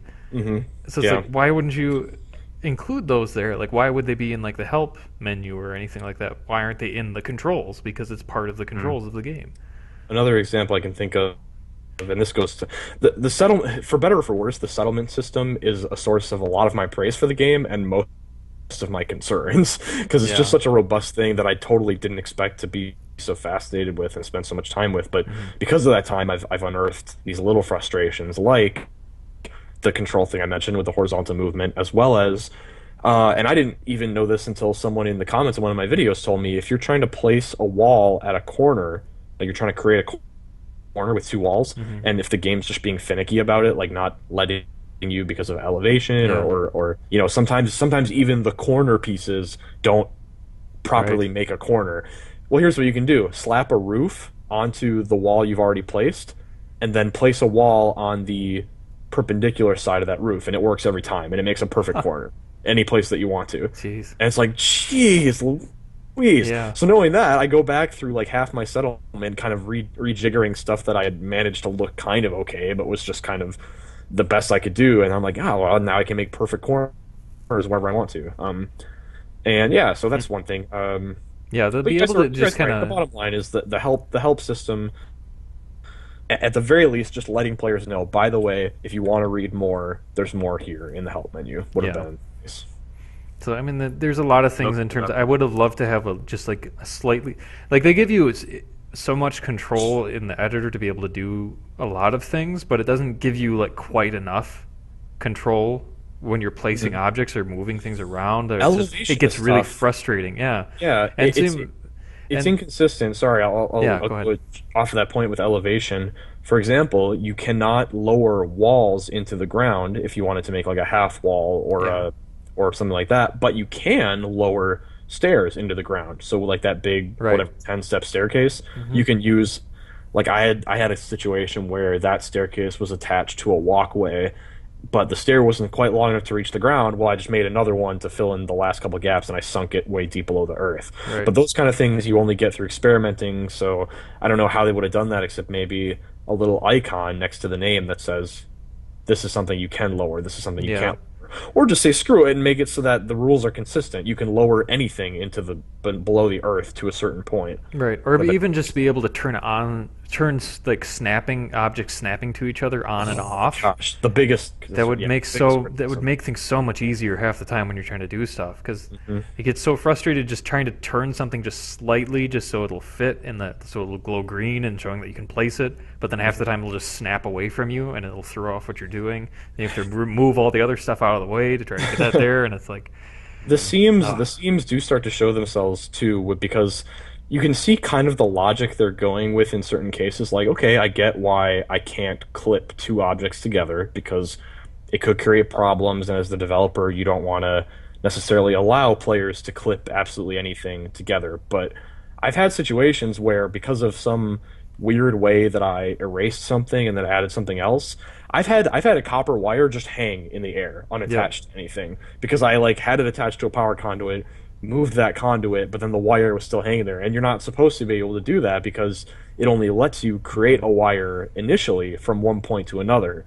But then you can there's small ways like that where you can game the system. And it's like, well, if this is technically possible, like if I can create floating platforms with no support through, this kind of finagling, maybe don't even bother trying to prevent me from doing that, if that makes sense. Yeah. Because I could get around your rules. I can find a way to make this platform just floating there in midair. mm-hmm. But I have to, so I guess like the rules are they seem contradictory because at the end of the day you can pretty much do whatever you want if you just play with it enough. So it's not, the rules aren't there to prevent the game from breaking. They seem a little bit arbitrary because of that. Yeah, and it'd be something to know too. Like, if they had specific, like, since your settlements can come under attack from time to time, and you can build walls and stuff around to protect your settlements. But is there, like, it would be nice to know if there was a difference at all between just like normal building walls and like building the junk fences and stuff that you see in like the regular settlements in the world that are like propped up and they have like barbed wire and they're defended, but you can build a normal wall for like a building that doesn't cost as many resources to make, but is it as structurally sound? Like, does it still prevent people from going around? Right, Like, it seems like that would, like, it would, because there's normal, like, all enemies pretty much have to go around any wall that's there. And there was a So question it's- too. Somebody asked me in one of my videos, "Oh, I see you put your water purifier out by the river, and it's not really protected by anything. So, aren't you worried raiders will destroy that?" And I kind of thought about the question. I'm like, I don't know whether to be worried about that or not. I Yeah, don't know if let 'em that will try. happen. For one reason, because the raiders don't attack me nearly as much as I'd like them to. I've only 'Cause been attacked once. I've only had one settlement attacked once by like 4 super mutants. Jeez, yeah, And that was that's it. what I mean. That's a little strange because it's like, And I saw somebody on like one of the videos that you made too that commented about like, yeah, I would suggest your gate is too big. You should have just a smaller door for the funneling in case like Yeah, I was in like, case of a believe me, super mutant yeah. like brute comes through or like a in my head, I'm thinking, believe titan or me, I'm not worried because Right. they won't make up the road. Like all the things I'm building are a little bit arbitrary because they won't make it past the bridge. My settler is going to kill them first. yeah, that's just like But yeah, so that's a little disappointing because it's like I get that well, you want to build up your defenses so that your settlement is more secure, so that it's less likely to be attacked. yeah. But at the end of the day, what's really the point of building a settlement except to like put it to the test? So. And So I've some- had a lot of glitches too where it's been annoying to me is that there's in the data portion of your Pip-Boy where it'll show the list of your settlements and their like condition, and it'll Yeah. show if you don't have a certain resource or you're lacking in an area. They'll have like a little triangle with an exclamation point, and then they'll be like, okay, you should fix this at some point. But there's no real urgency to do it ever. But my main thing for that is that half the time it just like lies to me. Yeah, I've noticed I keep that like too. I've had like my Sanctuary Hills settlement has like 20 beds in it just to have 20 beds. And I've had it literally say that I've only had 2 beds in it, or I've had 4 beds in it. And the same damn thing happened to me like earlier today. Yeah, I go there and it's like, no, I have them. And like the settlers will complain, like people have been complaining about the bed situation. They've had to take turns sleeping. There's a shitload of beds. All right, well, there's more beds than you are, so why are you taking shifts at sleeping? It's like, it's like, what the heck? Also, there's a couch. You can sleep on the couch. It's just been weird. And the item clipping is really annoying too. Like you can build these cabinets and stuff. Like I had a bar shelf where I was putting like glasses and stuff on top of them, and I've noticed that if something is too skinny, it'll just fall through. Like all the glasses in the bottle just like fall through everything and they'll disappear like into the floor. Oh, and so there's just bottles underneath the floor that you can no longer... I can't get ever, yeah. And it's like, but then there'll be some there and the different stuff where like I put a pool table in my main house and I went through, this is one thing that I do think is really great for the crafting system is that I put a pool table there, but there aren't any pool balls you can get. So I basically made a mini side quest for me that was ongoing to collect one of every kind of pool ball. So I've got the same. Yeah, I started doing the same thing after we talked about that earlier. Yeah, and I did that the other day. I got the whole set for it, but the rack on the table is like sinking into it, and both pool cues just won't stay on it. They'll just fall through when I come back. They'll be gone, fall through on the table or on the ground, and it's just like these weird things where it'll allow you to let them set on these items, like they'll snap to them to show that they can sit there. But then they just keep falling through. Even like I've had bowling pins that fall through from like 3 stories up. Like I don't understand. Like they're too skinny or something to be able to just sit there, and they'll just fall through, and I won't. It's just these weird things. Yeah, this gets into the territory of like it's such a cool system and such a robust system, and I have so much fun. Just like all the like that's what's exciting to me about this is like, you know, in a month's time, going back to YouTube and like looking at all the things people have created. That's going to be so cool, but. Like any Bethesda game, the shit creeps in. Like, why is Trash Can Carla standing on my rooftop when I come back? So you're like, I can't even get to her. Her cow is like stuffed into my bedroom. I had a Brahmin that was shoved into one of the homes and it couldn't get out, and then it just like disappeared after like 5 seconds of trying. So yeah, we deal with those things as they come. Strange things. But. One thing I'm really positive about, and this is universally positive, all the critics have said this. Another thing that Adam will have been able to experience in his time with the game is the improved shooting. The shooting feels so much better. Oh my god, yes. Even when the frame rate is working against you, which happens, you know, somewhat frequently, it's still. I'll stand by saying that Fallout 4 is Bethesda's best console effort so far in the technical package. But it still has those issues. But even still, with the frame rate, like.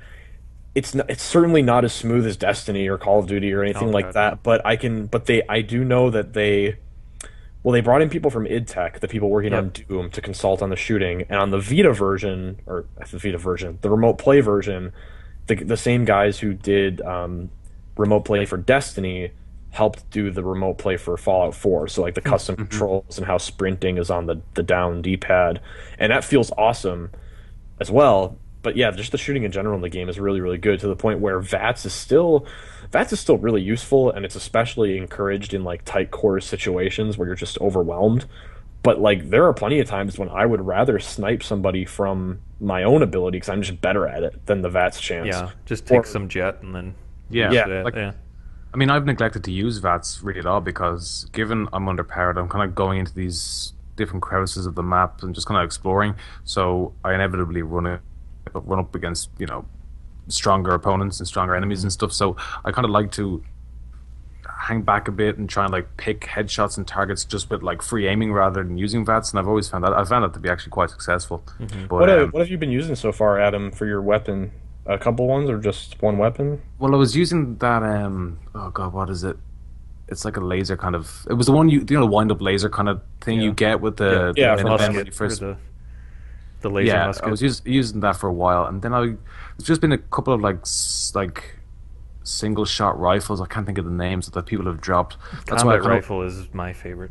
Pretty much, like it's something around that. So that's why I've like previously mentioned I want to go back now and kind of figure out what I want to start actually using and building upon that. And, you know, building Sanctuary and stuff. You know, I know it's kind of circling back, and you know we want to keep the topics rolling, but that does circle back to just I love that I can. Like I I've had a shotgun with me for pretty much the entire game, and I've modified that over time to just be this badass double barrel shotgun that I call the Governor. And I just roll. I think that's just been it's upgraded with me. You know, its damage rating is like 140 or something because of my perks. Sure. So it's always been awesome. But in the meantime, you know, my secondary weapons, I've bounced from using a laser. Like a single shot laser rifle to a plasma sniper rifle to the SMG with the exploding bullets that I always come back to I've used the metal combat rifle in its sniper rifle form with through my modifications. Now I'm taking around the Gauss rifle with me. I've never used the Fat Man or the missile launcher because I've never had a need to, and it's so heavy. I used the Fat Man once yesterday for the first time. Well, actually, it was a special version of the Fat Man. I can't remember what it was. Was it the Merv launcher, like the upgraded... it was like a legendary weapon, not a legendary weapon. Oh, but okay. it was like the one that has a star next to it. So it's a special type of the Fat Man, but I forgot to get rid of it, and there was a sentry bot that was in this cage, and it just started like one of the big guys that have like the Gatling lasers for each arm, and it just like I was like, oh my god, like I can't kill this thing. And I was like, wait a minute! I fired 2 mini nukes and just destroyed the thing. Like it survived 1 mini nuke. I had to use 2. It was pretty crazy. Yeah, I just love that we can use. I like it's great. Like I'll pour so many resources and so much time into upgrade little components, and I'll return back to my base frequently, and like this weapon is mine. This is the one. I'm gonna stick with this forever. And then I find some awesome legendary version of a weapon type I've never used before, and suddenly it's like, oh, this is even better now. Like this is crazy. Like I spent all this time building a 6 sniper rifle, and then I found a legendary sniper rifle that shoots 2 bullets at once, so it just has double damage as a flat value. And I'm like, well, time to rebuild. Yeah, my combat.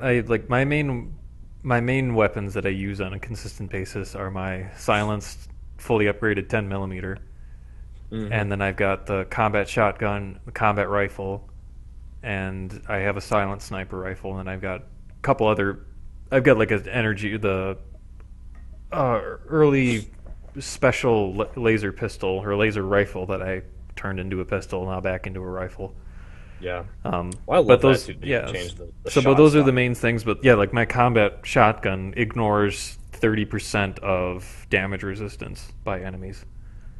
So it's like it's just a beast. I use that in my there's a video that I put on PSU that's got fighting the Mirelurk Queen. You'll see that there's certain legendary enemies like the Razor Claw that is in that fight that comes rushing at you. Once you get them down to like half health, they get full health again. They become tougher. Yeah, In the game, but I used one clip of my combat shotgun, which is why the combat shotgun is like the best gun in all of Fallout. It came charging at me, and it's a really cool scene in the video. It's like I put head jet, and he's rushing at me, and I'm firing just like doosh doosh doosh, and then he goes back up to full health and gets tougher, and then I just keep firing like 5 more shots and kill him with the final shot in the magazine. It was just so cool. Like I got 10 shots off with the combat shotgun and just destroyed him. And it's just that they do a really good job with that. But that's actually the combat shotgun and it was basically in 3. It was combat shotgun was like once you got that you were golden for the rest of the game. Hunting rifle was like the main like long range weapon that you would use for the whole game. And then like for armor it was the combat armor, which is usually really awesome. And I've actually been kind of surprised at how like bad the combat armor is comparatively in the game. Like even if you if you have you can have the same piece of armor that has the same mods to it that you get a few levels later, you get one of them later, and it's got like twice as much damage resistance. Like better stats, yeah. Like I don't understand that. That seems really Yeah, weird to me. It's just like why don't you just make that part of the upgrades? Mostly because the naming structure, like you said there, it doesn't really make sense because the same as you modify things, you'll notice how similar to Skyrim, it'll add words to the front of the name to indicate how you've modded it. But still, if you have the same combat armor chest piece is like the base of that, right? And like you said, you will find combat armor chest piece later that just has a higher damage resistance. So it's like, wait, but it's the same though. So I feel like they should probably use slightly more specific names. Yeah, In, like in why those isn't it a cases. different type of armor? Like For it's just like a literally weird thing. like 1 hour of the experience, I normally go around in first person, and I just took it off into third person for a minute, and I realized I was just in my underwear with like a submarine, one of like the submarine type helmets, like the deep diver helmets. I was like, what the hell? Oh, God. Yeah. I was tempted to keep it though. Of course, you have to keep it. I was wondering why I was taking so much damage. I was like, this game is brutally unfair. And yeah, And Yeah, speaking of things so- that you wear so- to the combat or the power armor, I've honestly I've only ever used it once. Or I It's used so it at the very annoying for beginning, me and I because- just don't use it. I have like 40 cells, fusion cores, now. So it's like I can clearly use one. I'm going to have to use one soon in one of the story missions that I'm about to go into, or one of the actually I think it's a side mission. Yes, I don't know. Will, don't underestimate that one. Well, that's a different one. I probably will with that anyway, but there's a different. Okay. But They yeah, can be it's like stolen, can't they? it's just like I'm so used to not having power armor from the older games that I just forget about it. And it's Well, just- truthfully, yeah, I didn't use it for a long time just because it didn't appeal to me because I wanted to feel like this kind of not scrawny, but just like a human being, right? Like a Right. human being out in the world trying to survive, and the power armor felt kind of antithetical to that. But when It's the my world now. yeah, when the time came that I did actually need to use it for certain quests, it felt more. It felt like more of a thing, like more powerful because I waited. Like Yeah. I don't think I would have a lot of fun playing the majority of the game in power armor just because it's too good. It's not brokenly good because I did actually die inside power armor once, but it's just really really good, and I feel like Fallout should be more about the survival and facing odds that are greater than you, trying to come up with creative solutions to those Yeah. those situations. And it's like honestly, like I'm level 38 now. I was like maybe I think I was level 36 when this happened. But when I've actually that's one thing I'm actually kind of really disappointed in from what I've seen so far is that I'm happy for when I'm playing the game, I'm happy that this hasn't happened, but I'm also from just like an objective standpoint I'm kind of disappointed as a Fallout fan is that I've only ever seen 3 Deathclaws in my entire playthrough. Like I haven't seen like an entire nest of them or anything like that, or I haven't seen like 4 or 5 of them just walking around when I like turn a corner and just Yeah. had that like oh shit feeling and I just There like is had to a- run away. Deathclaw Cave, isn't there? I'm sure there is. Like there has to be, and they'd have like a Yeah. legendary or like a king Deathclaw or something. But I was actually kind of wondering how I would do against. Like I had to fight 3 of them in the time. One of them was when I was just running to a different mission or running to somewhere for a mission, and there was a Yao Guai bear that showed up, and I was fighting that, and then all of a sudden I looked off in the distance, there's this giant figure like kind of galloping towards me. I was like, what the oh shit, it's a Deathclaw. and then it killed the bear in front of me, and then it started attacking me, but I basically just kind of tiptoed around a tree and just killed him. The But, scary shit is when a Deathclaw grabs you and lifts you up because it like breaks your animation and What? you lose. I don't know if that's happened to you. No, yeah, if I've you're never gotten close enough to a to Deathclaw, one. they will pick you up. Yeah, and like it's kind of one of those video game things where it's a little bit scripted, but you lose all control, and he like lifts you into the air and like kind of claws you a bit and then throws you. Like I've been that's thrown cool. by a Deathclaw before, where you just like fly 20, 30 feet. But like even being, I was just when I got to level like 36 or 37 or something, I was walking towards this different location on the southwestern part of the map, and I was using like that's one thing I like using sometimes when I'm in like these bigger areas and I can't see as much that's around me because of the trees and things. I'll just enter VATS just to see what's nearby. And there were a couple of ghouls that showed up on the left side of where I was, and I was like, okay, I'll just kind of walk off to this way. And then I took like 2 more steps, and there was like this big kind of shake that happened in front of, like I heard this big noise, and there was this little like abandoned house that was up there, and there was like it looked like it shook, and there was like this figure that just moved through, and then all out from it sprinting towards me was a legendary Deathclaw, and I was like, oh my god! And then I just took all of my drugs. And I went into VATS All the mode, drugs. took my combat shotgun out, but I killed it in like 3 shots. And I was like, well, that was really anticlimactic. Like, I'm only level deflated, 36, and I was like, wow, like that's... Like, I was hoping to be at least like a little bit scared to death when I was like, had to fight a legendary, but it was like, okay. Yeah, So I do think we're at a level where it's like if you think back to Skyrim, it's like level 36 or level 40 in Skyrim is pretty much like you're almost done. You know what I mean? yeah, Like but it's like that's I about the totally point. missed the. I mean, I never had those moments where I was like frantically fighting against a Deathclaw. Like I never had those, and that was like those are some of the most memorable moments, like in Fallout 3, where you're in the sewer systems and you turn around a corner and there's two of them there with like this really Yeah. terrifying lighting on them. So So it's yeah, to jump off that a little bit, I think the game is maybe a little too easy. And I think that it's more forgiving that's for sure. yeah, and true, more than Fallout 3. And I do think, having said that, it's going to be different for everyone based on your character build. But I've seen a few reviews and then a few, non-reviewers say like the game feels notice. People have actually said the game feels notably harder than Fallout 3, and like the person who said this Oh no. is a Fallout 3. I trust that they feel that way. That's what I'm saying because they Yeah, I'm played a sure they shitload do, of but Fallout 3. But yeah, for me, it's the total opposite, it and it depends sounds on like how it's they the same played for it, you. I guess, or where they Right. went.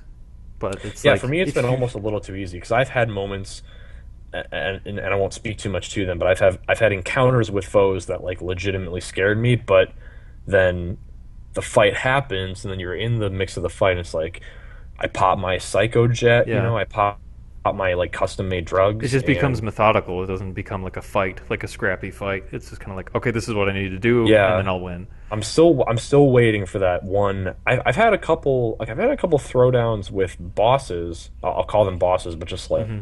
like really powerful kind of main characters, or just the end of a quest line. You'll have an encounter Right. with somebody that feels really cool for XYZ reason. But yeah, out in the world, I feel a little too powerful. But then I say that, and the one time I did bump it up to hard because I was like, I want to see what this feels like. I just got wrecked, completely destroyed. Oh So. yeah, yeah. I mean that since they have that availability there, so that I mean that's nice to be able to. I'll probably actually I do probably want to try a hard version, or hard playthrough for my next one after, but Or just go to uh, survival. Just oh skip the god, pretense. yeah, that would be kind of ridiculous. But Your rads don't go like the away. time, like the most of the time, whenever I've died, is it's honestly when I don't pay attention to my health because I don't ever have a problem with fighting people. Yeah, So like I true. soak up bullets and like it's just like that one or two times where like my health was like below half before I fought them and I didn't pay attention.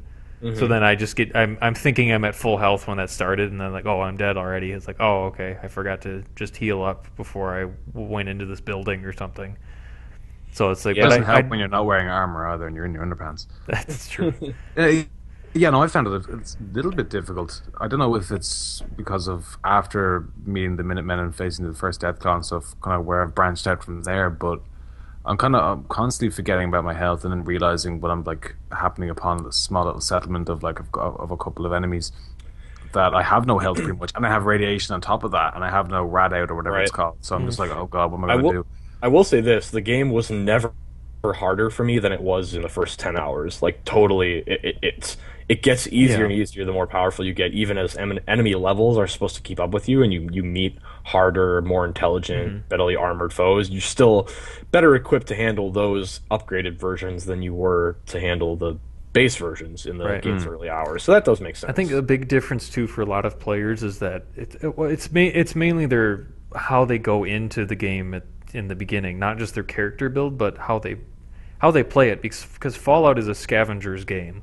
Hmm. Like that's what it is. Like there's people that have problems like I can't find this thing or I can't beat this person or I don't have this whatever X Y and Z and it's like well clearly you just passed all these buildings and you didn't take the time to look through everything. That's like that. I mean, that's every time I come across anything, I look into it and I look through it. And I've never like stim packs was an issue. I'd run out of them in three all the time, And and I'd never, have to buy more. And never.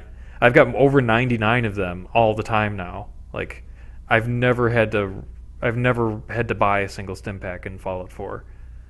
So speaking of inventory things, I agree with you by the way. Like the stim packs is one big thing there where they were scarce in the first 10 hours and Yeah. then I've never been below like 20 of them was like my Yeah, bare minimum and even then like it just ammo goes up too. from Like I there. have a minimum of like 300 ammo for everything, and the Hmm. two of the weapons that are the like the combat rifle, which I use all the time, I have over 1,000 ammo for it. Like it's Yeah, just so does crazy. It is part of the way, yeah, it is part of the way you and I play, probably. But yeah, that's just what always felt natural to me in Fallout was scavenging for things. Yeah. One of the side effects of that though is encumbrance, and I think that's been another topic I've seen crop up a lot around Fallout 4. And in fact, there's been Oh, sure. pretty good, excuse me, pretty good articles written about encumbrance in this game. In particular, Eurogamer had a good opinion piece about how the notion of encumbrance feels antiquated given how the game is already doing all kinds of things that aren't realistic. So why is there any limit? Like, or I guess you could say, why if I can already freely carry like 3 nuke launchers, a full set of armor, and like 100 plasma cartridges, why is it that this extra bobby pin or this extra weapon mod puts me over some hypothetical edge, right? Like, It, just it kind causes of you to keep exploring the world or having to go back and. I mean, yeah, it does. So it gives you pause to like have to regroup and figure out what you're doing next. and I like that. I like because that I mean it's an RPG. It's inventory management, so that's always been there as part of the genre. I think people it's giving some people pause in this game because, and I would chalk this up as a huge plus. And another thing I love about Fallout 4 is so many more items have value to you now through Yeah, it's another like the layer of crafting decision cells. making basically Yeah, when you get over it encumbered. feels really badass, or not, badass is the opposite of the word I want, but it feels really cool, and it feels it feels immersive to walk into a room and see like duct tape on a shelf or see wonder glue or like a desk fan that has screws in it and be like, yes, like I've legitimately felt like awesome. Right. I really needed adhesive and I've been really short on that lately. Or, oh, sweet, this microscope has fiber optics in it, which is a really rare component material. And just to feel that about these kind of old relics that are commonplace objects in our world and were commonplace in Fallout's world before the war, that just feels so immersive and so like the survival vibe they're going for to find those things. But it does have the added effect of like, well, now there's just thousands more things that are valuable for you to pick up, and so you like I do find myself hitting my encumbrance limit way more frequently in this game than any previous Bethesda game. So I don't think know it if- is slightly off balance, definitely. Like Yeah. I appreciate the fact that you are supposed to scavenge and everything does have a certain value, and with that, you get to a limit, so you have to really look at your inventory and go, what can I do with all this stuff? You know, let me consolidate what I have, what can I make with this and stuff, and it makes you more conscious of it. But the same point, from what I've only noticed, because I've came into the game, the two things I came into the game pretty much was the like ringing my head was get charisma up and pick up everything. So I've been going around just picking up things, just random things, and then you like just stop to a crawl and you're just like, oh, and since I haven't done the whole base building yet and all that, I don't really feel that I can like craft things from it and like work around with what I have. So it kind of just slows me down a lot, and I have to end up just throwing things away, which I don't want to Well, do. you can transfer things into the workbench. You Yeah, don't you have see- to, and that's one thing that they don't talk about in the health or the help thing either. Or maybe they do in the help thing, but they don't let you know about this. Is that you don't have to break down everything that you pick up in order for it to be part of the settlement or the workshop. Oh, thing. no, yeah, you not can at just all. transfer You can those objects directly into your workbench. Yeah, and that I wasn't have started something doing like, that, but I hadn't realized. I actually just came across it from just right. It's like it's something Yeah, that's so not what's the communicated workbench because do? half the time, most of the time, when I got back to settlement, I would drop everything around me and then I would scrap it all because I thought that's how you had to do it for a long time. And I was just like, well, if I have these things in my inventory and the benches are going into my inventory to take parts from those objects, maybe the settlements can do that, and then I just put everything in as it was without breaking it down anymore. And yeah, sure enough, it works that way. And some things you even want to keep intact for other items to make. So it's just like another kind of small communication error in the crafting things or the items that you do need or what you should look for and stuff. So, but I mean that's the other thing too is about the different play styles is that if people aren't scavenging through everything that they find and being selective in what they're taking, it's like that if you're not doing that, you're not gonna have the items you need, or you're gonna run out of stuff all the time, or you're gonna be frustrated because you can't find this thing. But it's like if you just take the time to explore every room or every place that you come across, sure it takes a long time, but that's what the game is pretty much about, or like a big part of it is just to explore everything, and you'll never run out of rare things like copper and circuitry boards and fiber optics and stuff is like I don't ever run out of that anymore. Because, well, part of it is just taking a few hours to know what parts are in what, so you know what to take, and knowing that like what things weigh a certain amount, so you know if like this weighs less than this, so I should take this because it has the same resource. And that's one thing that was weird to me too, is that certain things will, like you can get, so from a wrench you can get like 2 things of steel and it's got 1 weight, but a bucket weighs 3 and it gives you 2 things of steel. So it's like, if it gives you the same amount of a certain resource, why does it weigh so much more than a different thing that gives you that same number? Why doesn't it give you more if it weighs more? Like, it's just weird inconsistencies like that, but I don't know. But overall, I mean, like, I can't play this game enough. Is really what it comes down to. I think I could be the opposite. I haven't, again, got in past that like kind of 10-hour entry level barrier and stuff, but I think it's a game for me that I'm going to be never bored of, but never completely enamored by. It's something I'll be chipping away on for months, and I'll always go back to it. But I don't think I'll have that like feverish kind of need to play it all the time. We'll see. That could again change very well in 2 or 3 days of like a lot of play. But it's a game I'll definitely go back to because of how how deep it is on so many different levels. So. We'll see. Again, my opinion though is that it is incredible, and it's got a level of depth and purpose that is normally unheard of in games. Everything has a purpose. One thing that we didn't talk about, which I was going to in the beginning, is that the soundtrack in this is amazing. Like I love it so much. The radio stations are great. Yeah, that's something that's always appealed to me about Fallout's lore and that 50s aesthetic. It's just it creates this really interesting clash where like the game has a really interesting sense of humor, and that's kind of cemented by the fact that you can be listening to the Ink Spots or Bing Crosby while blowing the head off a super mutant. It's almost like this sarcastic kind of sense of dry post-apocalyptic humor and just like having fun in your own universe, being kind of tongue-in-cheek. But the ambiance, what I guess I call the original soundtrack with just background music, that's really good too in its own right. I've noticed some of those tracks that come up during like boss fights and like important story moments, important action moments have actually been really kind of compelling as well. Yeah, and just having the radio on or off, like you're saying, is just like if you have the game music playing or you have the radio playing, it completely changes the game. Like you basically play 2 different games, or you can change the genre of the game at will, pretty much, which is just so cool and unique to Fallout. Yeah, like I actually haven't. Go ahead, Adam. I actually have barely even had the radio on, and it's weird because I have the kind of the opposite. Like, because I know there's a kind of intended way to play Fallout. Like I remember even when it was initially announced in the Dolby Theatre back at E3, when they had the 50s or so song playing, and it was the introduction of the gameplay, and everybody was just going around shooting each other and stuff, and it was really kind of tongue in cheek and real kind of funny. But I just have the ambience going. It's like a desolate landscape, and it's kind of this loneliness to it as well when I'm going around.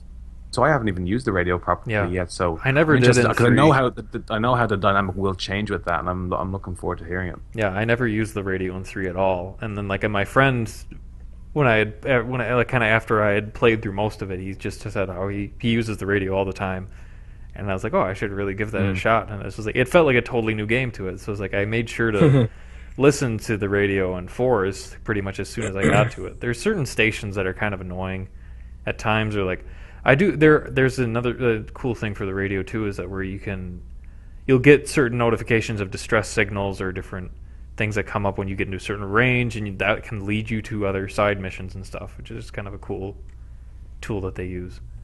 I at first was a little bit put off by the fact that they reused the song.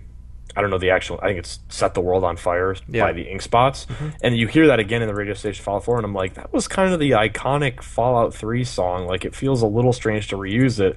But now, as I sit here and think about it more, it's like, well, the reason it's being played on the radio is because that was at its height of popularity when the world experienced its nuclear aftermath. Most of the soundtrack, I'm pretty sure, is similar.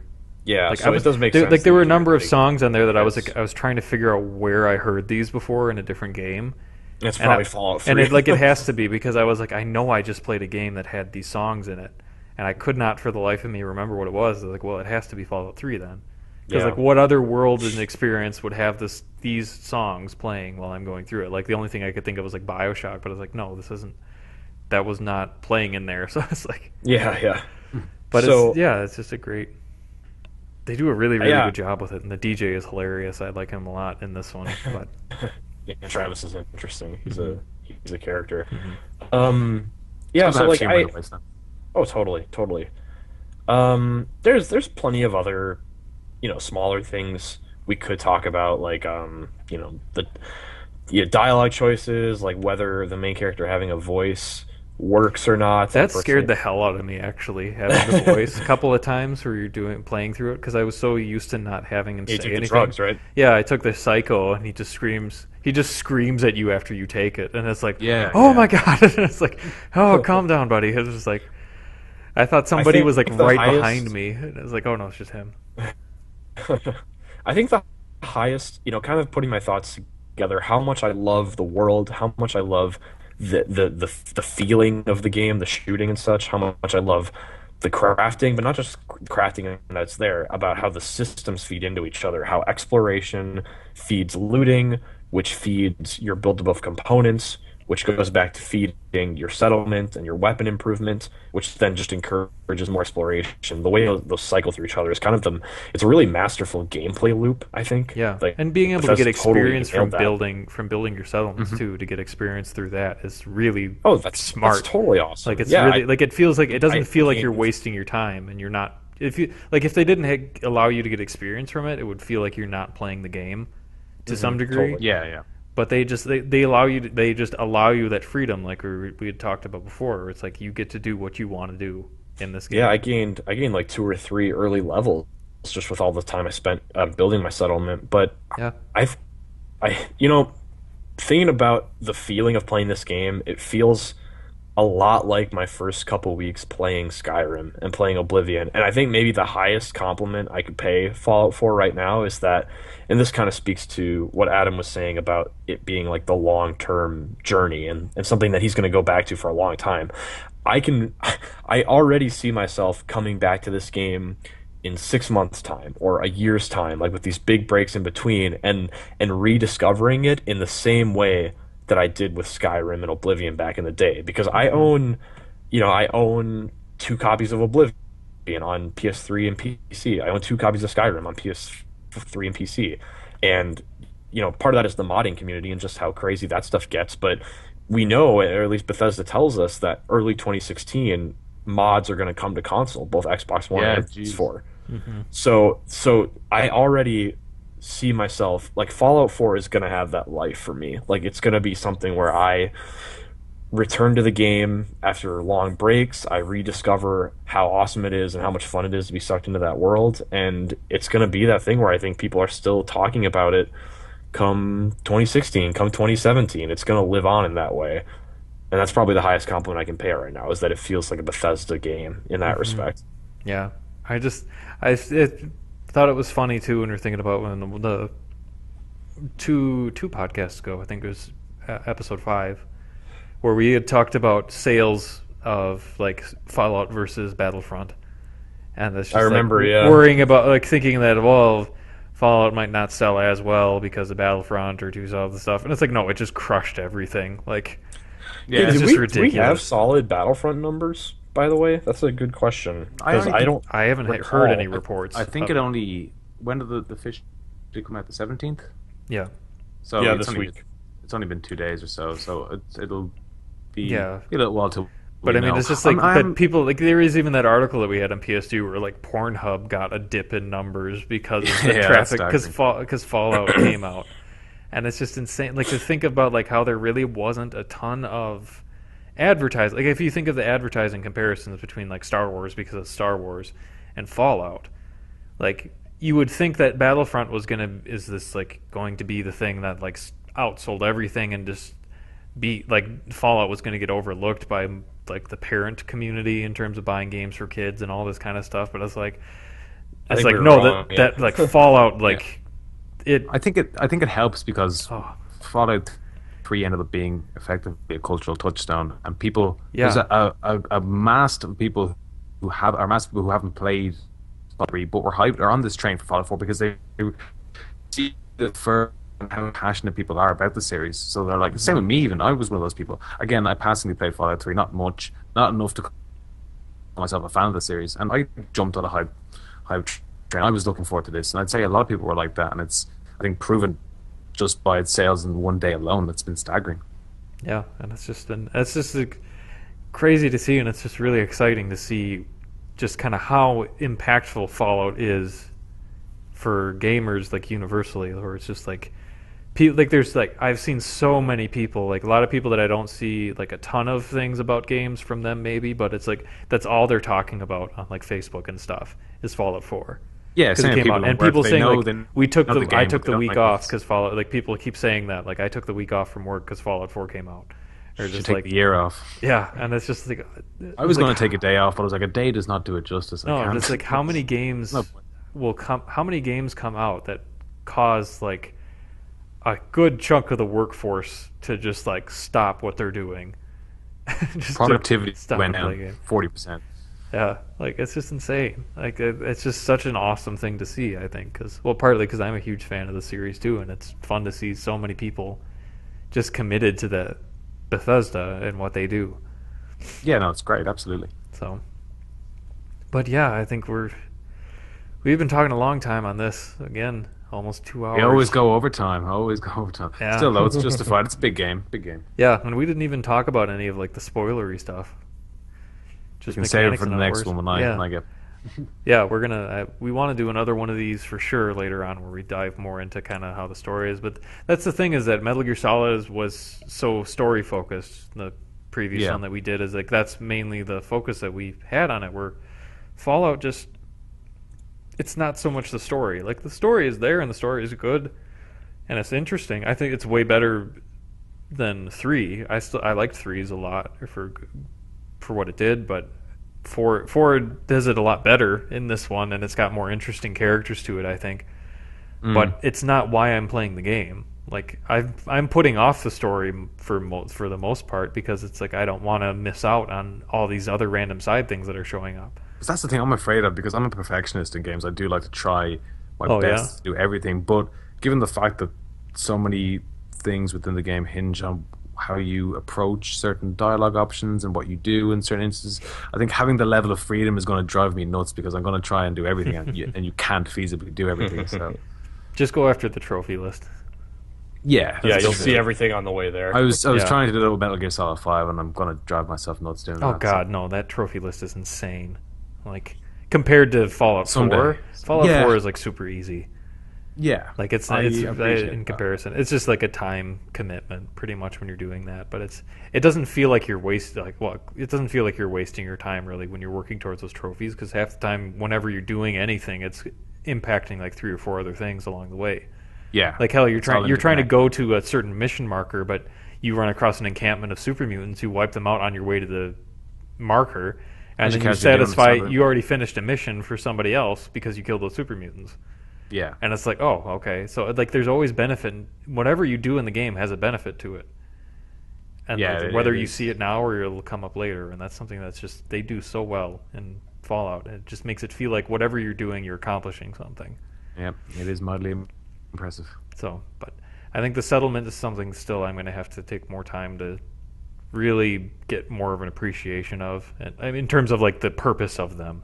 The building it is fun, but it's just like to be able to have the supply networks running and allocating the resources for the settlers and all that kind of stuff is going to be, that's a little more kind of work feeling than I would like as much, I guess. I guess it depends on your disposition as a gamer. You know, some people really enjoy that kind of. I just don't understand why this one dude has to be in charge of every single settlement. Like, why can't you just set up like tiny mayors or something in these towns? People can't be trusted, though. Apparently not. Know this, man. It's the wasteland. It's a wasteland, man. Look at Mad Max, as we've talked about. Or like that would actually be kind of cool. It's like, why can't you have one of your all of your companions become the mayors of each town that you set up? Yeah, you could delegate duties a bit more, I guess. Mm-hmm. So I don't know, to like a higher extent, but yeah. But yeah, there's a lot. There's so much left to do in my game through. There's even more for you, Adam. You got a lot to look forward to. But I look forward to it. Yeah. So, but yeah, I mean, I think that was a pretty solid discussion for trying not to reveal anything. Yeah. Yeah, We did good, guys. We did good. Yeah, I was surprised at Good hustle, team. Good hustle. how much we went through on a lot of that. But yeah, I mean, impressions right now is like if you could only buy one game this year. I admittedly I have not played The Witcher, so I can't speak to it. Kyle can speak to it more than I can, obviously, but it's like Fallout 4 is the only game you'll need for this year and the next. At least from the content perspective, like, yeah. Well, I mean, it's just like it's one of the they do this other thing that they just are so fantastic at is just having the gameplay never feels like it's old, or at least it hasn't gotten to that point yet after 70 hours, which that's saying something. Mm-hmm. Totally. So it's like that's just incredible where you just can keep going into it. And I was like, I've kind of teetered off a little bit just because other real world priorities have gotten in the way of being able to just keep exploring the wasteland. But as soon as I jumped back in, like I had not played at all for kind of like a day and a half. And then I jumped back in last night just to I was going to jump in for a couple of quick missions, and I played for like 4 hours, and I was like, Jesus. It was like you never had left. Yeah, it's like you can't get away from it. Like once you start, Yeah, there's so much to do. So definitely not a game you should probably play if people are dependent on you 24 hours of the day. But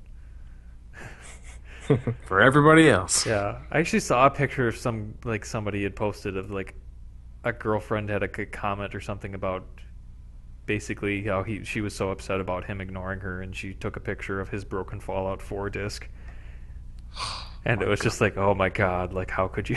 Like, you don't realize what you've done. yeah, just like oh no, it's like, well, if he was ignoring you now or before, he's gonna for sure ignore you now. It's like, oh yeah. But anyway, we digress. That was a good conversation.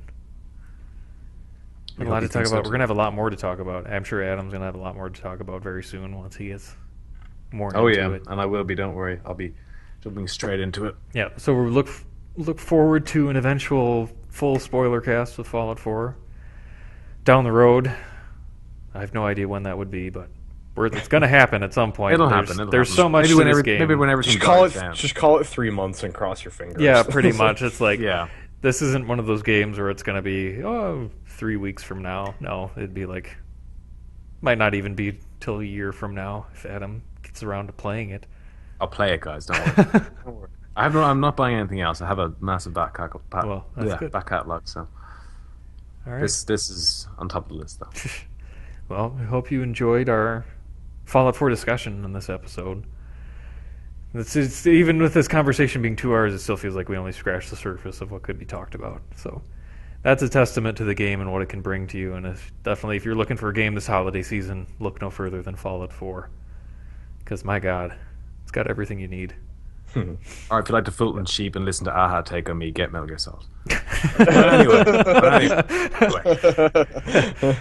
If you have a very particular set of tastes, Metal Gear Solid. Hey, cater to an audience, you gotta. No, that's true. You gotta know who your people are. All right, so this has been episode 7 of PlayStation Fix. We hope you've enjoyed it, and we hope you come back for more down the road. Thank you, Kyle and Adam, for having this lengthy discussion. Anytime. Taking part in Back this. to the Commonwealth. Yep, now it's back to Fallout 4. I'm going to be playing this more immediately after we get done with this. And I'll finally put on some armor. Cool. Yeah, it's all right. So thanks again for listening. If you guys have any comments or any things that you think about how we talked about Fallout 4, if there's any things that you want to add to our discussion or think you have any corrections for what we said, please let us know in the comments. Or I'm sure there's a few. Because not only is this a conversational podcast for us, but it's a conversation with you guys, and we want you involved in it. So please let us know what you think. You're right. All right. So thanks for listening, and we'll see you guys next week. Thanks. Bye.